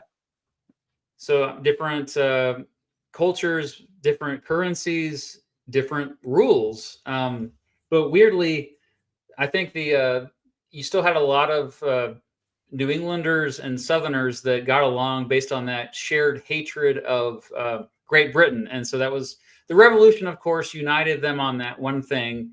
But, and of course, the no taxation without representation, although that's overplayed. Atud Chai has done a phenomenal video getting into that more. But I think the most important thing here is that they just all hated Britain, and they were tired of Britain telling them what to do from the other side of the world. And so once Britain is out of the picture, so we're talking now the mid 1780s, it's like a very loose confederation. And it takes a pretty dramatic event. One of the first videos I ever made was about Shays' Rebellion. And that is the impetus. That's the big event that I think more than anything made these founding father guys like, okay, perhaps the Articles of Confederation wasn't working. So, and we're talking about democracy, so I won't get into this too much, but just know it was an uprising based on taxes. They didn't want to pay taxes or paying too many taxes. What's that? Was it whiskey taxes, if I'm remembering? That was. Are we confusing the Whiskey Rebellion now? For some reason, I thought it was whiskey, but I could be completely wrong. I'm not an American. Usually it is, but it was the fact is it was people didn't have there was debt. People couldn't pay their debts back. It was a economic crisis that took place, and it was farmers mostly in Massachusetts. Long story short, the founding fathers freaking out about this because the federal government cannot stop this relatively small uprising that took place in Western Massachusetts. And so they're like, well, we can't even stop that. What if there was like a big thing that happened? So we obviously can all agree now that we need a strong central government, right? Right. Well, most of them say maybe. Alexander Hamilton, of course, leads the charge on in terms of the pro central government, strong central government side, along with the rest of what eventually were called Federalists. So the ones who said, you know what? A lot of what England was doing, we can do that here. In fact, maybe we'll just have a king ourselves. We could have a king, right? So it's fine. And also, democracy kind of sucks. We don't want democracy. We can't trust those idiots to make decisions on the behalf of the entire country. Are you insane? And so that was kind of that wing, led by folks like Alexander Hamilton and John Adams. To a lesser extent, George Washington, my boy George Washington. And then on the other side, you had the anti-federalists who were like, the Articles of Confederation, sure, it had problems, but first and foremost, though, we want stronger state governments and a weaker central government. Also, the biggest thing in terms more relevant to our conversation is the anti-federalists, they were more keen on democracy. They're like, Okay. you know what? Maybe we should let more people vote on issues, especially at the local level, especially at the state level in particular. And this, especially folks like Thomas Jefferson, led the charge, saying, you know what? I believe in the common man. Now, what does that mean later on? Like, so okay, we have the Constitution is ratified, and it's only ratified because there's a Bill of Rights that's added on to it in 1791. So, and those are the whole point of we call the United States a republic because it's ruled by law, but the whole point of the law is to limit the power of the government, to limit specifically the federal government, because it says nothing about what the state governments can do other than the 10th Amendment saying, well, if it's not listed in the Constitution, then that power goes automatically to the states or the people. So interesting. It's a short document, not much in there. You can read the Constitution. I could probably read the whole thing out loud to you in less than 30 minutes. Please do. Yeah, so it's very short. It's a short document. I'm not going to do it right now. But okay, I'm gonna put up another picture as a visual here. I love this picture. I got to find it because you had visuals and you're outdoing me, so I want to make sure it's not just. I'm not outdoing you. What the hell? We're talking about different things. But I like visuals, so I'm not going to discourage you. Yeah, no, and you're a visually oriented guy, so let's. Okay. Oh, this is actually my own picture from one of my videos. It popped up in the. See if I can find. But while I'm looking for that picture, so we do have this Constitution that makes the United States officially a representative democracy and a republic. We're a democratic republic, but it sets up what we mentioned earlier, the Electoral College. And when we talk about the Electoral College, it was, one of the most anti-democratic things out there. I mean, it was, I would say. We should just go back to the Comitia Centuriata. I think that solves it. Yeah, right. Yeah, no, I mean, okay, I can't find the picture here. That's okay. I'll share this other one instead. We'll do this other one. Why not? Because I'm gonna talk about that in a moment. So the Electoral College, whenever I'm trying to explain it to a 7th grader, basically it just means it's the system we have to elect the president and vice president. So we do have democracy. People can kind of share their opinions about who should be the president, but ultimately only a few people are actually going to be choosing the president and vice president. And those people are called electors, and they are appointed. They are not elected themselves. They are appointed by political parties, which political parties didn't exist when the United States was founded. But yeah, like this. Wait. Political parties weren't that when weren't the Whigs around quite early? The Whigs didn't come around unless you're talking about the British Whigs. The Whigs in the United States did not come around until the late 1820s in response to Andrew Jackson. So when did political parties come around? Shortly after the Constitution was ratified. Yes. Okay. But the first two political parties were the Federalist Party and the Democratic Republicans. Okay, and that's such a great name. We have the Democrats and the Republicans today. So wait a second, but the Electoral College was written into the Constitution assuming there would be political parties, or political parties just kind of hijacked how it worked later on? They hijacked how it worked later on. Okay. In fact, George Washington warned against political parties. He thought that they would be extremely damaging for the country, and yet, by the time he was done being president, they had already formed. People had, and it was mostly, like I would say, one of the most striking differences the two major political parties had, Federalists and the Democratic Republicans. Federalist side was Alexander Hamilton, John Adams. Democratic Republicans led by Thomas Jefferson, James Madison, George Mason, folks like that. The main difference was the Federalists, they didn't like democracy as much. The Democratic Republicans said, yeah, no, we need more democracy. And so actually the Democratic Republicans at the time were the more left-leaning party, in my view, because they believed more in individualism and less federal government intervention, more on the civil liberties side as opposed to civil rights. Civil rights kind of came later. But when we look at a map of the Electoral College, I'll put that up. I can do that at least. Okay. You mean just a map of the states? Yeah. Now this website is being slow. Come on. Well, this is an old one. Okay. It's not loading. Come on. Okay. Fine. I'll go to Wikipedia. Yeah, I have one on Wikipedia if you want. Well, so we have electoral. Each state gets electoral votes. So that means when we really say electoral votes, we're talking about electors. Here we go. Now I'm going just to. Well, this is an old one. So electoral map of 2024. Figures this is being so slow right now. I think my computer is acting up. Oh no. Yeah, hold on. Just stand by. You can share my screen if you want. I have the Wikipedia one up. Sure. Oh yeah, you do, don't you? Okay. It says it's for 2024. Well, that's fine. You shared your screen. Yeah. Okay, that finally loaded.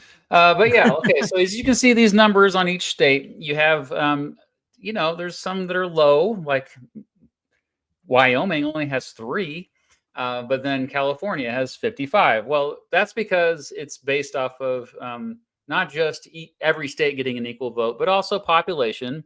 And this goes back to the Constitutional Convention because you had what we call the Great Compromise between large states. When I say large, I mean heavily populated states and small states, or states that don't have a lot of people living there. The small states were very worried that these larger states would drown out their voice in Congress. And so there was this huge debate. States that were small, like Delaware or Rhode Island or Vermont, they were not get hurt. Vermont wasn't there yet, but okay, New Hampshire. They would not have much of a say when it came to big legislation getting passed. And so this was a compromise that you'd have 2 houses of Congress. And so it's really ingenious. Like you had one house that what we call today the Senate. That sounds familiar. The old men. And that would be the upper house. And that would be senators would, they had to be old men, as you referenced earlier, old men. Old white men. Old white men, yeah. And they typically were older. In fact, you had to be at least 30 years of age to be elected a senator. And then a lower house, which they only had 2-year terms, unlike senators had 6-year terms. And the representatives could be younger. They could be 25. And also basically base that off population. So there's more of them. So the reason why we have electoral votes is because it comes directly from how we divided up power with the 2 houses of Congress. So we have Kansas, isn't it the same number? So isn't it like Pennsylvania has 20 because that's the number of senators plus number of Congress people? Yeah, so it's just a simple mathematical formula of representatives plus senators equals electors. And then each elector gets a vote. We call those electoral votes. And you need 270 of those electoral votes to win the presidency. Now, even to this day, technically, most states will allow an elector to not cast a vote for the president or the presidential candidate who the majority of the state voted for. We call these faithless electors. So ones who can just, so say the majority of your state voted for Donald Trump, like here in Kansas, most Kansans voted for Donald Trump in 2024. But say the electors are like, nah, we were going to give our votes to Kamala Harris instead. They could technically do that, and they would not be penalized for that. And Congress would have to accept it because that's how it's written in the Constitution. This has never been a big issue. We haven't had that many faithless electors in American history. The most we ever had actually was in, do you know which election that was? The most faithless electors in one election? I would guess it has to go back a ways. Though maybe Nixon. No, because that happened afterwards, right? No, maybe. No, it was 2016. 2016. Yeah, that was because there was the first never Trumping type stuff going on. A lot of never Trumpers, but also people who didn't want to vote for Hillary Clinton as well. So it was if you look at, actually, for some reason is not showing on this map, but there's at least like, I think 9 faithless electors from that election. Anyway, it's not a good system in my opinion. I've made multiple videos about the Electoral College, but this is just an example. I'm with you on that. I think it's a terrible system. Excuse me. Yeah, I mean, like, it's the whole point of it was to limit democracy. It really was. Like, the founders overall, even the ones who were anti-federalist, leaning like towards the Thomas Jefferson side of things, they're still like, okay, we want more democracy, but only a little bit. Okay, we'll give them a little nibble of it. But most of the founding fathers were terrified of mob rule, is what they called it. They thought the mob would make stupid decisions. They thought the mob would vote for demagogues in there. And it would be a situation where you'd have a tyrant get in because the mob was angry or whatever. You needed people who were educated. You needed aristocrats. They needed to have more power. Does this sounds familiar again? This sounds a lot like what we were talking about in these ancient democracies and republics. Yeah. And I can't stress this enough because, the United States in the modern world is kind of looked to as a leader in democracy, at least early on. Like today, it's a different story. Today, the United States actually is not that democratic anymore compared to a lot of other, even like European countries, for example, or Australia. But in the early 1800s, the entire world was like looking at what was happening in the United States and how, oh, democracy's back. Okay, cool. Like maybe we should do that here, But in those early years, it was mainly just white men who were rich. They could vote. You had to have property. Now, these requirements for voting were not done at the federal level. They're done at the state level. Each state had their own rules. Flash forward to the 1820s, and this is now a time where most of the founding fathers were no longer with us. You had new young people in there like saying, hey, maybe we don't have to make it a requirement that you own property in order to vote. Maybe we can just expand the voting base a little bit because, hey, that people will be happier anyway, and it's okay. It's all good. Plus, I think more and more people were like moving to the United States and they wanted more power. So they wanted more of a voice. And so you get to the 1820s now, and you see the rise of Andrew Jackson and like the whole bring up the election of 1824 specifically. The election of 1824 is one of my favorite presidential elections because it's basically a 4-way race. I'll show the map here on my screen. 4-way race. Wow, that's wild. I can't even imagine that. Yeah, it's and it's very regional. Wow, so you have back then, of course, still the elections, they took place over multiple days because communication was still slow. But you had an outsider in there named Andrew Jackson, who was he had served in Congress, but he was not somebody he was in the club, but he wasn't in the club. Like he kind of got a taste of what it was like to be one of the elites, but he was born poor. He had a really rough childhood. He was orphaned by the time he was 14 years old. He kind of was truly what we think of when we, the stereotypical American dream. That idea that you can go from rags to riches, that you can build a career on your own. You don't need any outside help. Like the dream is alive, and something that became very inspirational for future immigrants. Andrew Jackson embodies that, and he really is a political outsider. He becomes famous after leading a ragtag group of soldiers in the Battle of New Orleans to fight out the British in 1814 or 1815. Actually, that's pretty much the war's over, but it doesn't matter. It turns him into a national celebrity. In 1824, though, because nobody gets a majority of the electoral votes, you have to get a majority. Andrew Jackson gets a plurality of the electoral votes, but not a majority. So because there's no candidate with a majority, it goes to the House of Representatives. And one of the members of the House of Representatives was also running for president. His name is Henry Clay. Just so happens to be incredibly influential and Speaker of the House. And he convinces everybody to not vote for Andrew Jackson because he can't stand him. And instead, cast your vote for John Quincy Adams, the son of John Adams, the second president. And that's ultimately what happens is the House puts in John Quincy Adams as the sixth president. And critics later called it the corrupt bargain. But this kind of shows like, oh, okay, so yeah, we really don't have a democracy at all. Like, this is We like have an electoral college. Exactly. yeah, and that the shoot, you don't even need the electors sometimes. If you don't have a majority, then the House of Representatives can just choose the president. And that's even fewer people by today's standards. And so this further leads to pretty much every state after this. By 1828, the next election has now shifted to any white man can vote. Any white man can vote. Notice how African Americans still can't vote. Women can't vote.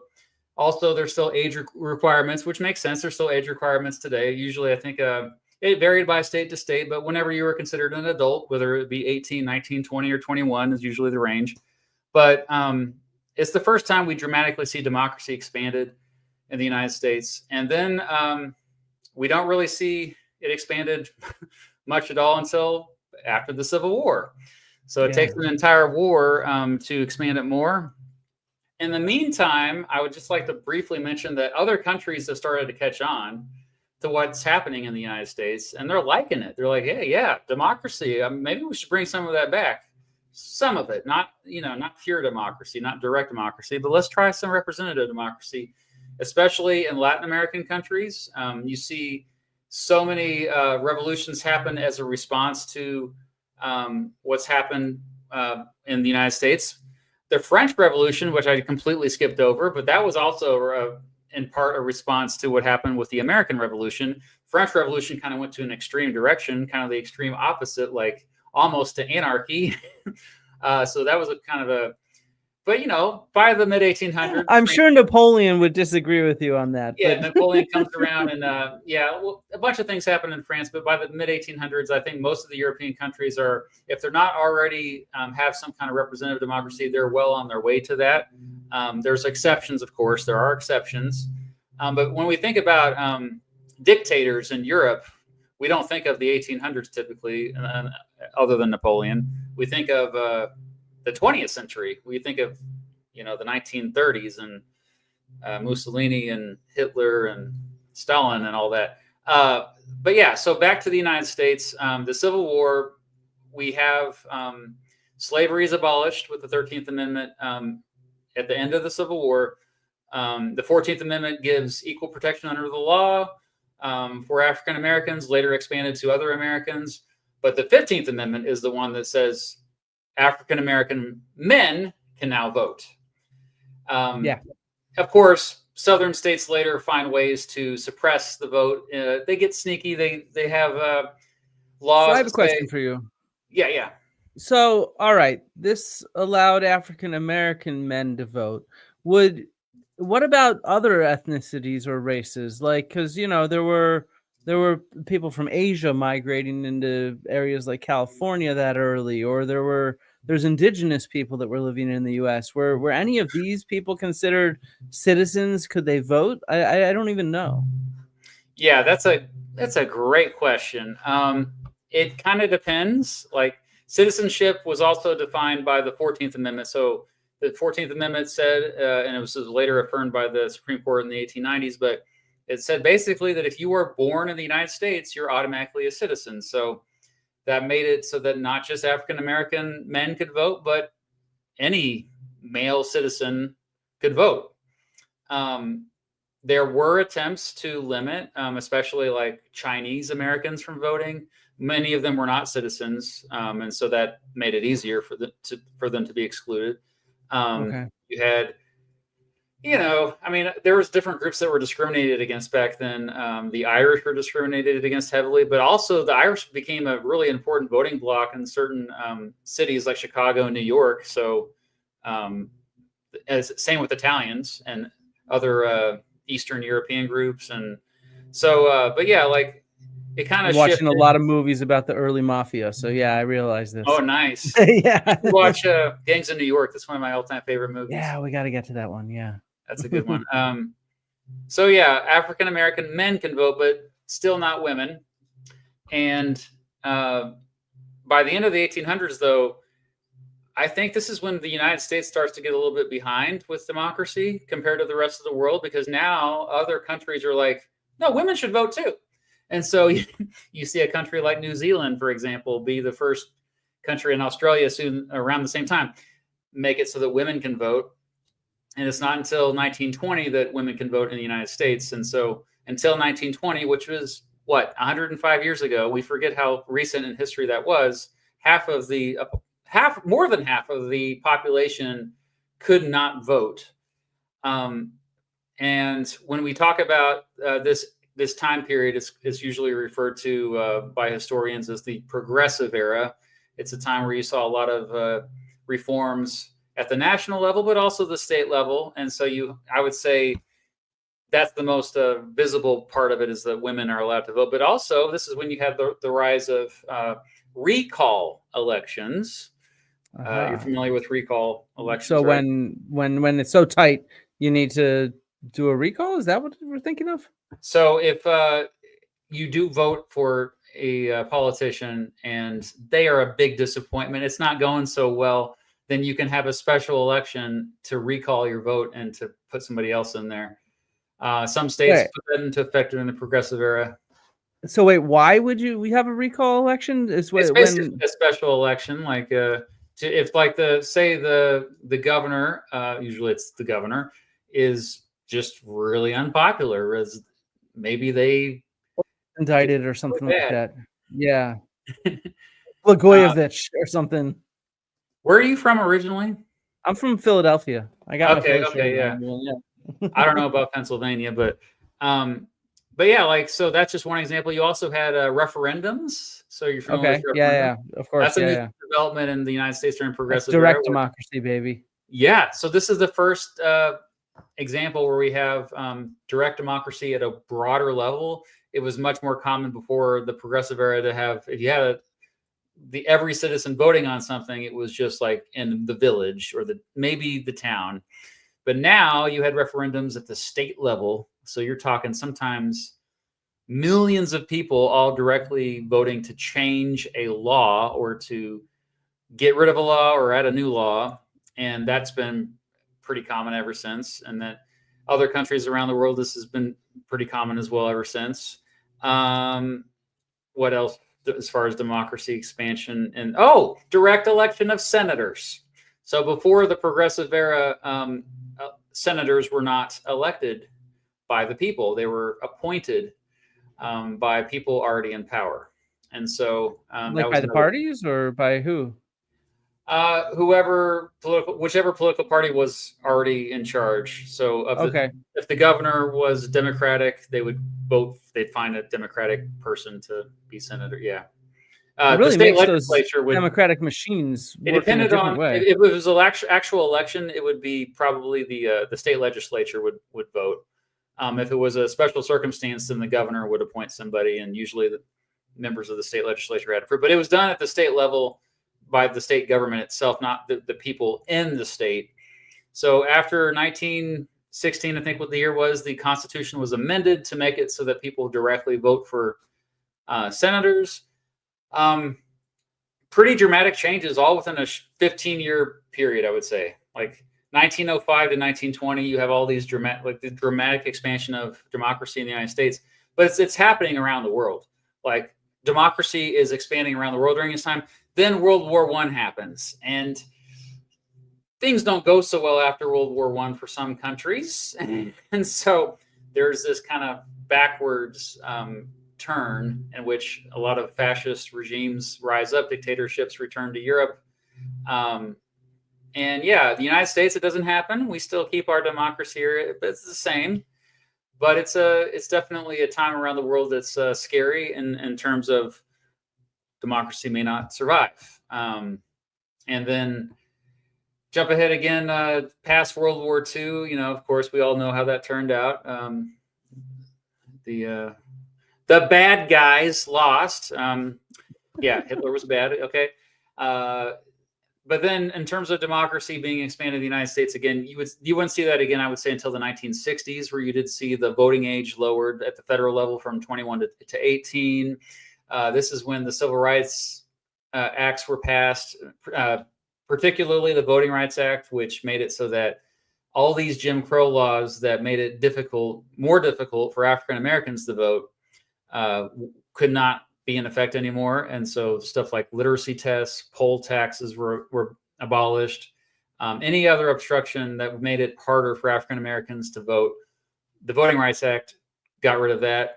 And this was also the time when the Electoral College was almost gotten rid of. The closest we got was 1970. There was almost an amendment that passed to get rid of the Electoral College. Yeah, to instead have a popular vote for president for the United States. But nope, it did not pass. And ever since 1970, yeah, basically the last 50 some years, we've had pretty much the system in place since the 1960s.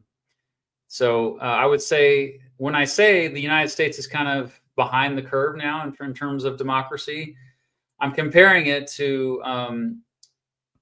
the rest of the world. Not so much Asian countries. Most Asian countries are still, I would say, more authoritarian, less democratic.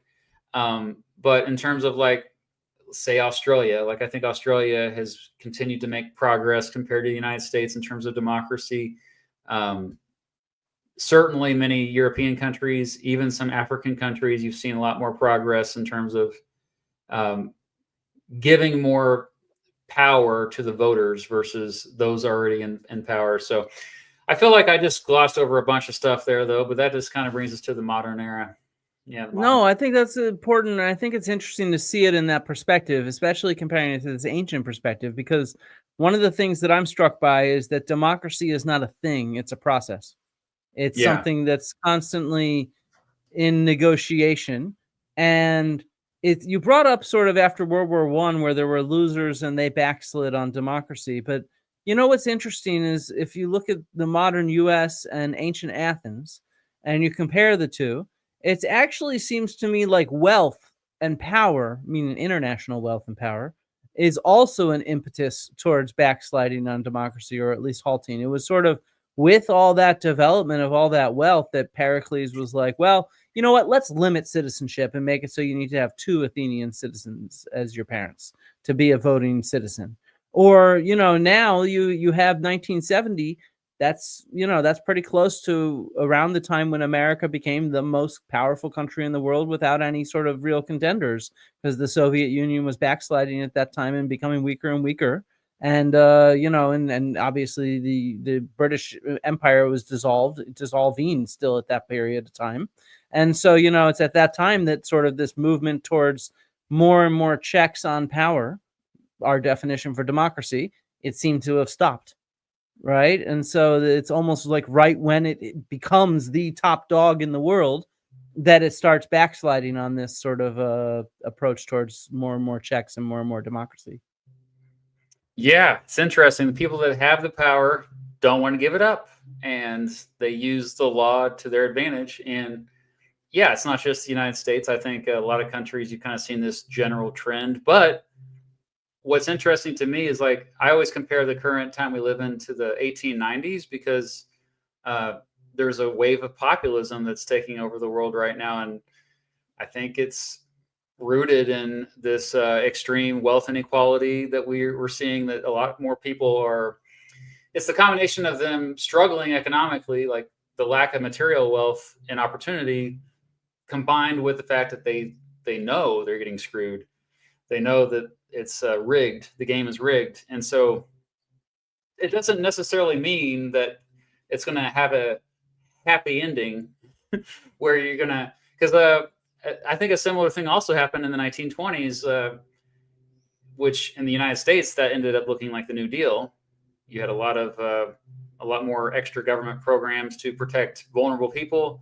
But in Europe and many places, it looked like fascism. So it could go both directions. It could go more democratic or less democratic. And that's why it's a scary time to live in.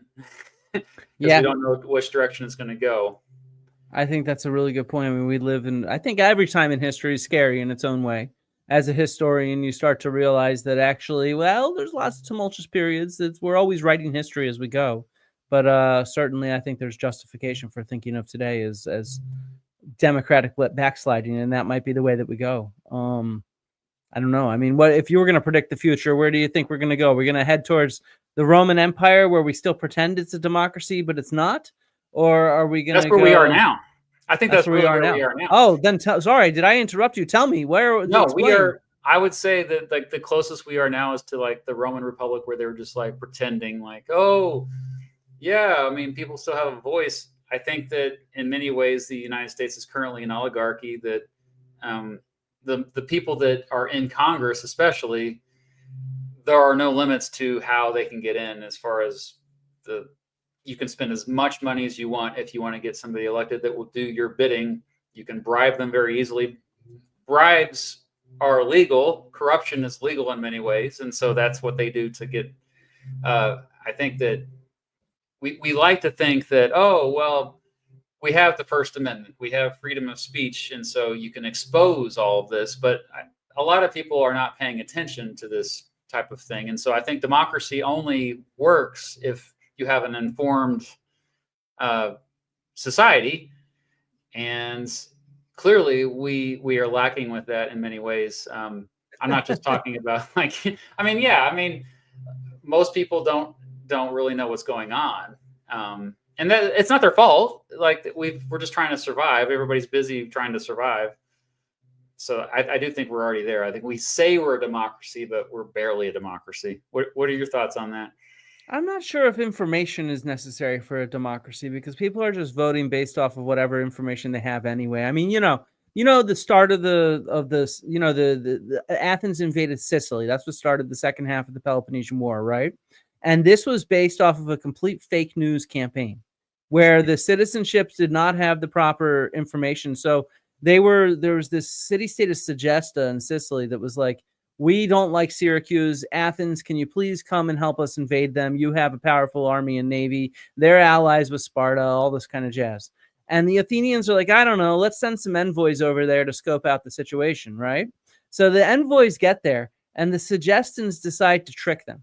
So the whole goal, part of the goal of the envoys is to determine, can the Segestans give us enough money to fund this campaign?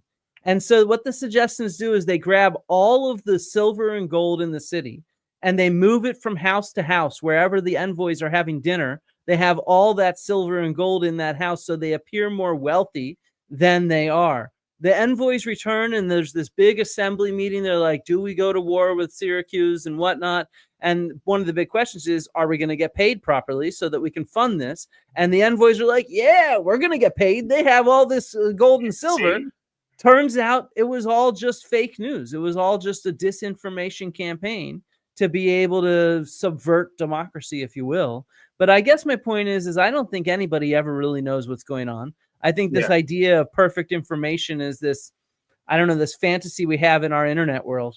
And, think about the fog of war, if you will, during the Cold War, right? The lack of information to be able to make decisions as a voter about what to do during the Cold War or World War II or whatever. It must have been a lot of lack of information, fake news, and whatever's always out there.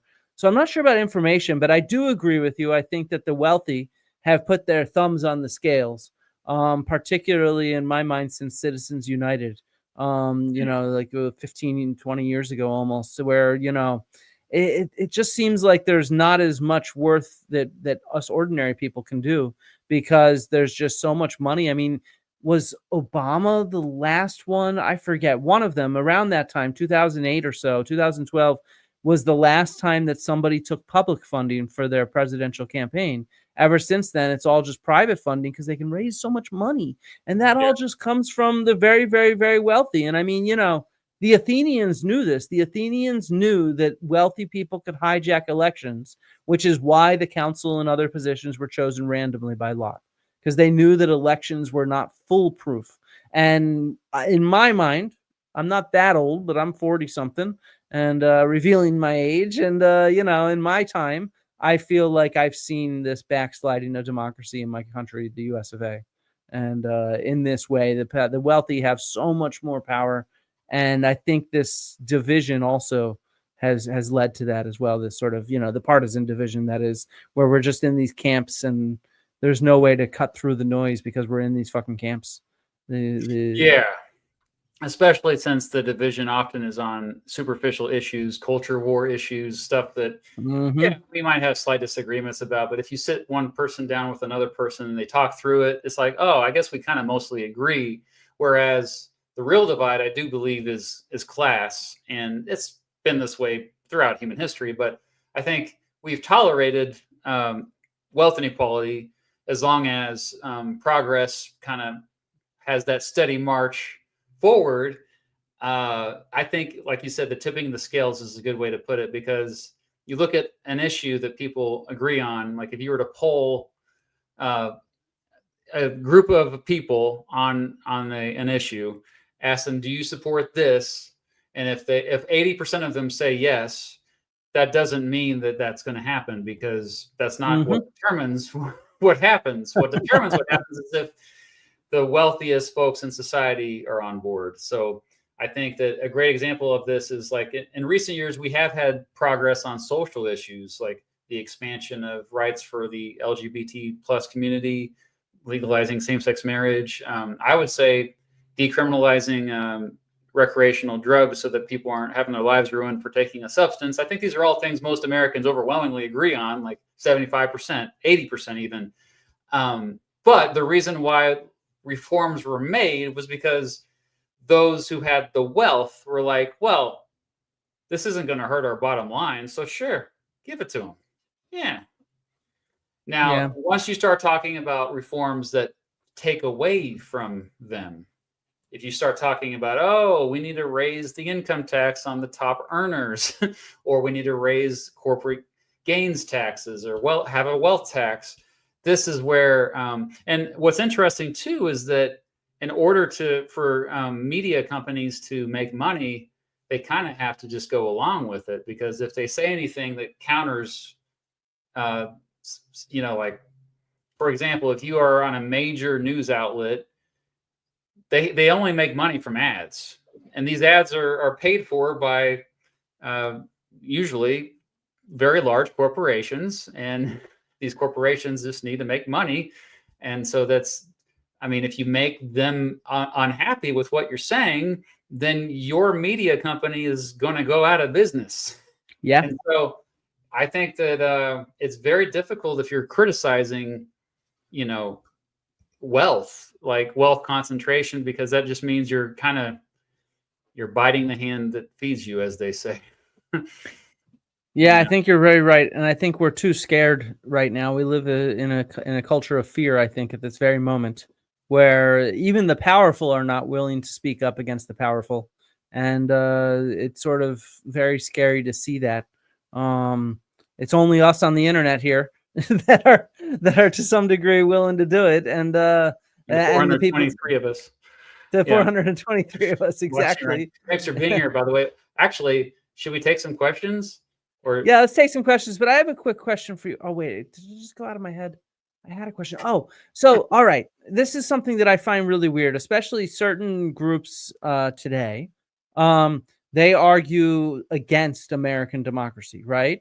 There's certain, like Curtis Yarvin, I think is the name of that political philosopher dude, who's like, we should move away from democracy. And something about this struck me as really weird, because like, even like Augustus, the first Roman emperor, and all the Roman emperors, they didn't want to, they still kept the fiction of it being the republic, the res publica, right? That's why we call it a republic, by the way. It's just the rule of the people, that kind of thing. Or the things of the people. Race is like a weird word, but so the matters of the people. But it kind of strikes me as so strange. It strikes me as, I've never, that I can think of, I've never seen many people argue against democracy. There was a period in the Peloponnesian Wars where the Spartans were anti-democracy and the Athenians were pro-democracy. And so there were factions in that sense, but that was like a regional conflict, if you see what I mean. That was like a That was like, like the Cold War type situation of communism versus democracy almost. But this is so different. I've never seen people want to argue for giving up rights. If you see what I mean, that's the argument that I hear when somebody says let's move away from democracy. That's like you're making an argument that I should voluntarily say no more rights, like democratic rights. And so that strikes me as weird. And I was wondering if you could think of any historical parallels to that in more recent times. Yeah, fascist societies where people they genuinely believe that there are other groups of people that are inferior to them. They dehumanize, they other them, and they justify it because, in their view, they truly believe this. I know this is hard for some of my viewers probably to understand, but like I do think that there's a certain percentage of humans out there who they think that they're better. They really think they're better, and then therefore their tribe, their in group, whatever it is better, their nation, their ethnicity. And so they, because resources are finite, because economically a lot of people are struggling right now, they view things as a zero sum game. Like, if you're gaining, then I might be losing. So I'm going to do whatever I can to gain and take away from you. I think that's why they justify it. And I think that's where, like, I don't know much about Yarvin or anything, but people that tend to promote hierarchies tend to they tend to hate a certain group, or they tend to hate multiple groups, I should say. But is that inconsistent with democracy? I mean, if you look at the Athenians, you look at the early U.S., that was all built in. That kind of what we call fascism, that was built into our democracy with enslaved African Americans and not giving them rights to them, stuff like that. And so, I mean, sometimes that's why I think this word salad of definitions, it can confuse us. Because if you look at early American democracy, well, it's not democracy as we have it crystallized in our brain right now. It's something else. It's something else completely. And some people in the chats were saying some fascist thinkers were arguing strongly against democracy, I guess in the early 20th century. And that they truly believe it. So I think what's interesting to me is that they are so short-sighted to think that, well, what if you don't gain power and you're the out group? What if you're the out group? That means you're the one who's going to be all your rights will be taken away. Do you want that to happen to you? They don't usually think of it like that. They just assume that there's this, like, a lot of people have this sense of self that, like, oh, I'm special. I'm the main character. My tribe, my nation is destined for great things. Like, no, dude, we're all going to die eventually. I think whenever we talk about appeal to grow democracies, we're trying to appeal to our better nature, like what's inside every human being's, maybe not every human being, but most human beings, is like what has kept our species alive for 200,000 years. And that is like, hey, we help each other. We help. If you're another human being, then even if I don't know you personally, I would like to help you. In fact, we've even expanded that to other species because we're so awesome. Like, we even will help dogs now, and cats, and but that's about it. Maybe horses. Animals that we consider pets. Yes. Yes. Certain animals, other animals. Yeah, we'll eat the rest. So shall we take some questions? So let's go to some questions. Yeah, let's do it. Yeah, especially at the super chats. I feel Live Physiology says, would third-party Congress members help or hurt? I mean, I would say they always tend to help because it kind of disrupts the status quo. You saw this with the Republican Party was a third party when it first emerged in 1856, 1855. It was the third party, and I think it ended up being a really good thing for American society. The progressive era would not have happened if not for the populist movement, which was led by a very prominent third party called the Populist Party in the early 1890s. And then, of course, in recent years, you can just look at what people self-identify with politically. The majority of Americans don't identify with either the Democratic Party or Republican Party. They identify as independent or unaffiliated. This just shows you that what's working right now, the status quo, is not satisfactory. So would you like to add anything to that, Flint? I mean, I mean, we have a history of having lots of parties. You showed that election with 4 different parties or 4 different candidates, I suppose, which was quite close. Um, so I don't know if it would help or hurt. I definitely think we need to do something to shake up the system, and we've been stuck in this, what do some small parties call it, the duopoly, for too long. That I think we need to do something to shake things up. I'm not sure if that's the solution or not, though. I don't know. It's as a historian, I look at the past, not the future.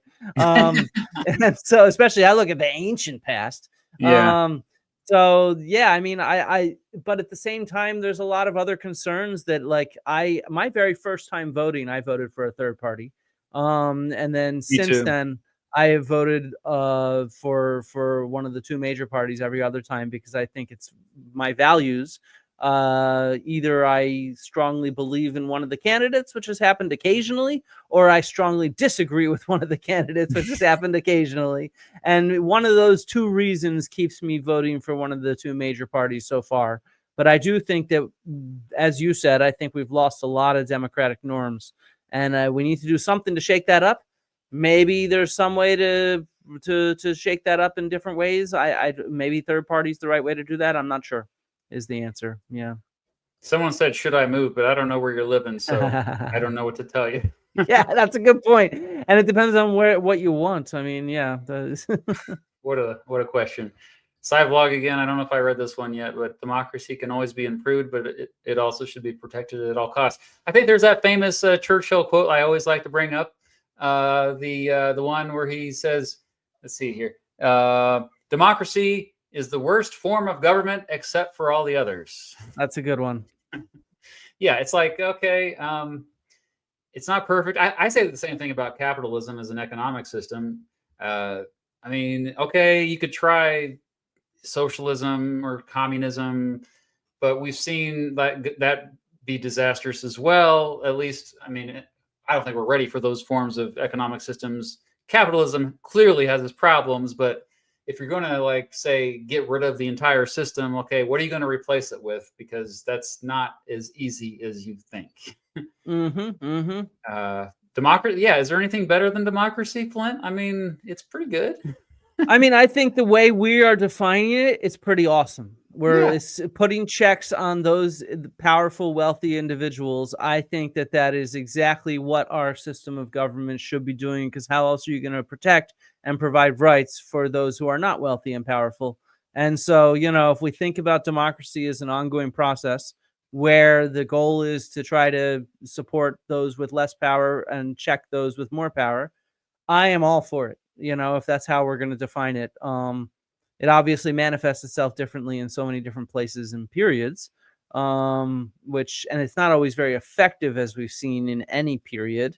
We're always like, well, but in this period, these people are disenfranchised. In this period, those people. In this period, and so it's always never perfect. But that's part of the process, I suppose, and that emphasizes that Churchill quote quite well as and the well. older I get, the more I am skeptical of hierarchies. I think, especially as I'm somebody who I have not been rich my whole life. Like I remember being pretty poor when I was younger, and now that I make pretty good money compared to then, I don't think I'm any better than anyone else. Like it's made me realize, like, well, maybe it is random. These hierarchies, like maybe a lot of people are just born into wealth. And so when you think about it Hmm. philosophically, I think it's just like, okay, yeah, the people that have the power, why are we putting up with that? Why do they get this power? Is the richest person in the world really the smartest, most valuable human being on the planet? No, Yeah. you're deluded if you think so. Like, okay, Veronica says we have an oligarchy. Choices are set at the top, and we pick from oligarchic candidates. Democracy is bottom up, and it shows in the policies chosen. Yeah, I think bottom up. That's the key. I think the trend towards individualism, not just in the West but around the world, uh, has really driven. I think our view. I think most people's view of democracy that it's more bottom up. Would you say? Yeah, and this I was actually thinking right now with this question, some other stuff I saw in the chat where there's this kind of thing where you know, Plato's philosophy where he's like, there's reality and then there's the simulation of reality, which is the matrix, and that's the ideals. So like, you know, there's the chair we're sitting on and we all wish it was the chair, that perfect chair, that ideal of a chair. And, you know, and this is what I think makes democracy so rare, because we have this ideal of a democracy in our head that we want to strive for. But whenever we look at it on the ground, it always kind of sucks. So, you know, like, and Yeah. in that sense, I don't think there's ever been a real democracy on our planet. I would struggle to think of an example where, to be honest, the wealthy and the powerful were actually effectively checked.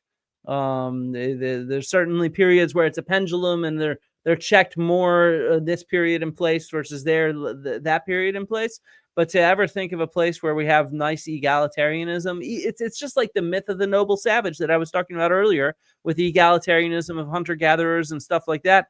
I mean, geez, it might be that there wasn't the ability for hunter-gatherers to pass on inherited wealth with those hoarding, right? But they could still get that choice cut of meat, you know, from that hunt. Right.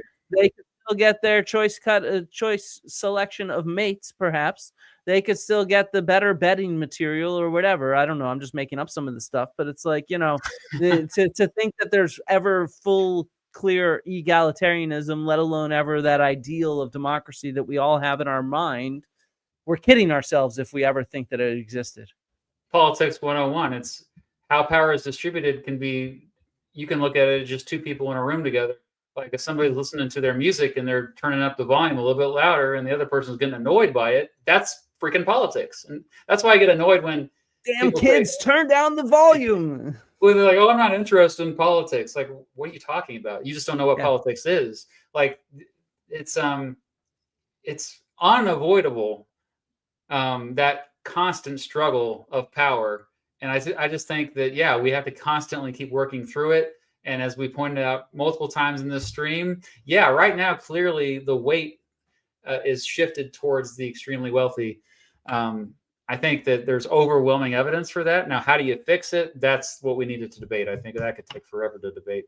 This person has a specific question for you. Mike asks you, would you ever stream with Justin Sledge from the channel Esoterica? He said that he's a big fan and would love to collab if you reached out. Yeah. I don't know exactly how to reach out to him, but yeah, he's a professor that does, or a doctor that does esoteric stuff and Gnosticism and whatnot. I'd be happy to chat with him about ancient religions and stuff like that. So, Mike, if you know him, tell him in his chat that I'm happy to, and he could reach out to me, or I can reach out to him. We can try to figure that out. Yeah.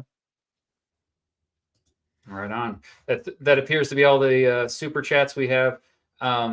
Shall we wrap it up with final thoughts about democracy and from what we've learned? Yeah. Can you share my screen? Yes. Let me bring it back.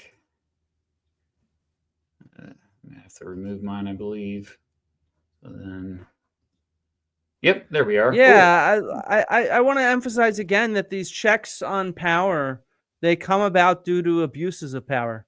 And so, you know, I think that that's part of what we are going through in today's world at times, where we see this stretching divide between the haves and the have-nots.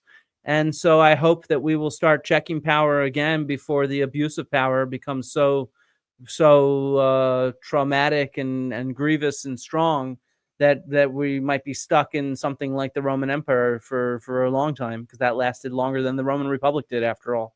It sure did. You know, I think, yeah, just keep in mind to check those who abuse their power. That's what we have to do. We have to speak truth to power. I think that you try to do that. I hope I try to do that. I think that many people in the audience try to do that. And we should be modeling that for other people as well, because we need to be speaking truth to power and preventing the abuse of power by the powerful in our world around us.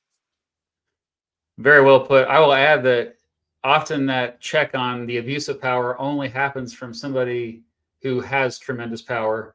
So somebody who's, I always quote George Carlin, who I think is a modern day philosopher, who's like, he's said, amazing. Yes, it's a big club and you ain't in it. That club we talk about, the elites, the establishment, the deep state, whatever the heck you want to call it, it's pretty evident that there are certain people in every society that have overwhelmingly more power. Okay, We can call them whatever you want. Okay. I think it's very important that we constantly check the abuses of power. Like, okay, Jeffrey Epstein, he's one of those people. He had a tremendous power, and a lot of powerful people hung out with him. They did horrible things. Okay, well, so who in that club is going to call him out? Who's going to be, because it's not going to be one of us schmucks that we don't have that much power. It has to be somebody who's in the system, and not many folks like us, like ordinary citizens, get in there. Yeah. We're not born into it. We don't inherit a lot of wealth. And so the ones that were in the system, I think that you're going to see more and more of it. Actually, a lot of people argue that Donald Trump is one of those people. I know this is surprising to hear, but yeah, like he was in the club, but the club, I think, kind of made him mad. So he's like, I'm fine. Now, did he have any moral reason for doing this? Probably not. He's more amoral. He doesn't care. He just wants to get revenge against people that did him wrong. But regardless, like people that are in the club, that club of elite folks, are usually the ones who have to kind of make the change. Like we can put the pressure on them, but oh yeah, there's somebody else shared a super chat here. This is a quote here. I like this. A simple democracy or an unbalanced republic is one of the greatest of evils. Also, the American war is over, not the revolution. It aims to perfect new forms of government. Yeah, it's a constant process. It's a constant tug of war. It's messy. I mean, democracy is not meant to be a neat thing, and I think it's good that what else are we going to do? Like, if you have to listen to everybody if you want more freedom, and that's the goal. More freedom. Yeah, maybe we should end it on that. So more freedom. It's been almost 2.5 hours. Flint, I would like to thank you for joining me. It's the first time we've actually done this. So yeah, first time face to face in this sense, digitally. yeah. It's been nice meeting you. Yeah, it's been fantastic. Hopefully, I know, like, it's weird because like our specialties are very different. You study a much different time than I do and place, but I think that it's been refreshing to see how much overlap there is. Like when you were talking about certain things, I'm like, oh, that sounds familiar. Yeah. Well, I mean, I think we could probably work out another collaboration at some point on democracy or something else, without a doubt. Yeah, absolutely. Because it's all history in the end. We could think about the methods of historical criticism, even. We could apply that to the past, the ancient past versus the more recent past. There's room. Current attacks on intellectualism. That's a good one. Yeah, without a doubt. Yeah. All right. Well, thank you, everyone, for tuning in, and we will see you next time. Yeah, thank you all. Love and archaeology.